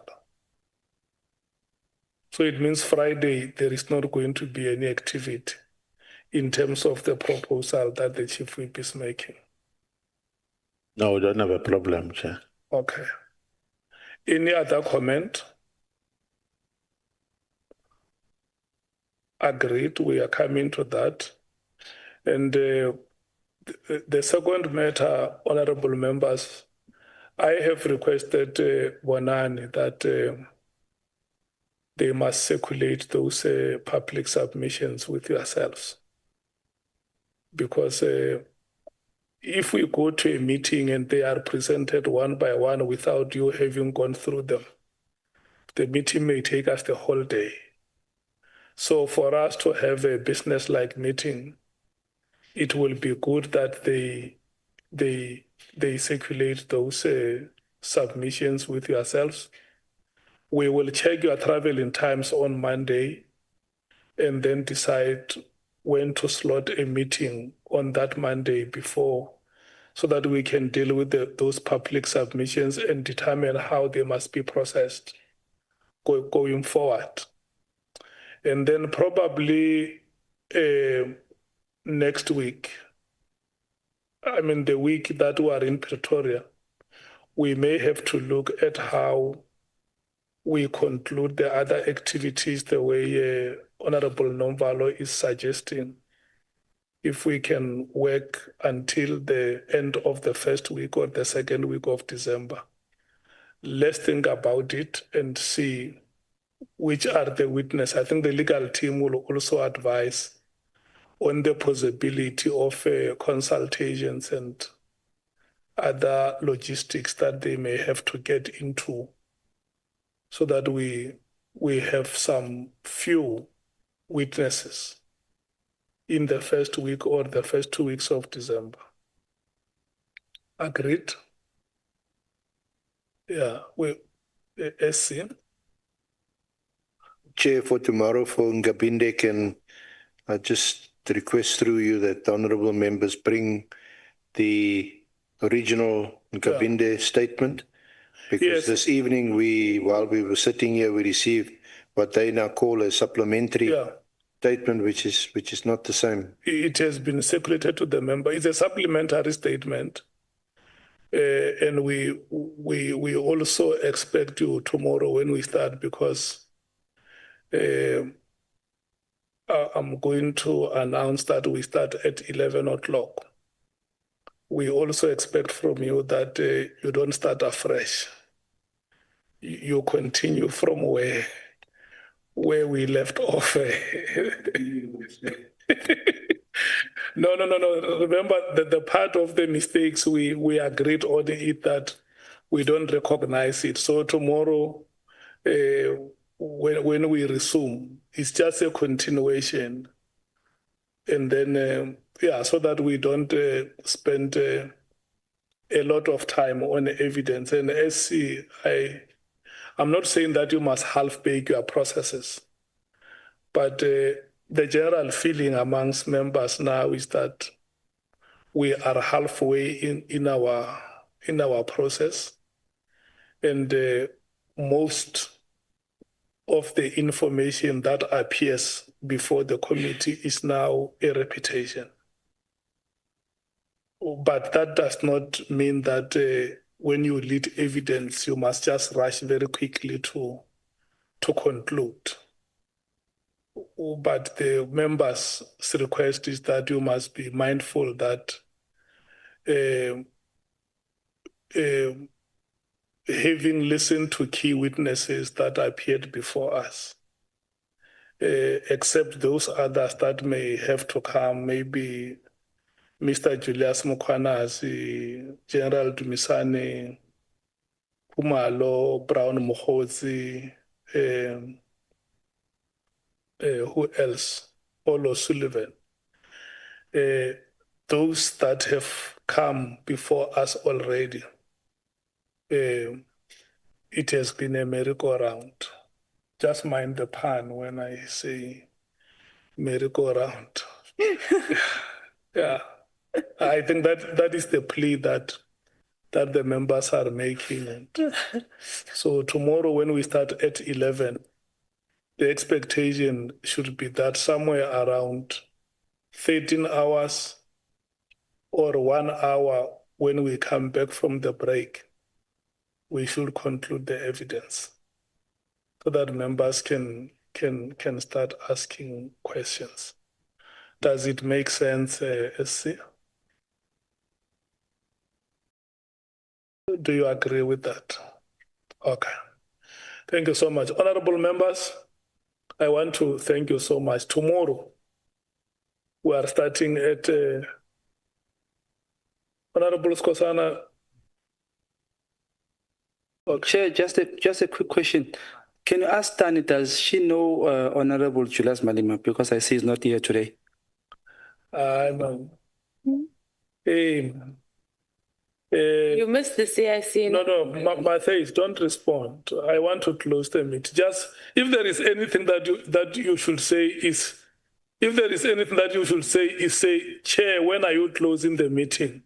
Honorable members, the meeting is adjourned. Tomorrow, 11 o'clock, Good Hope Chambers. Thank you so much. Yeah.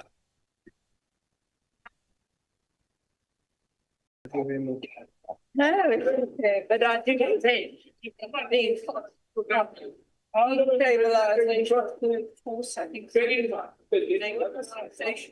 would go in ask. Listen with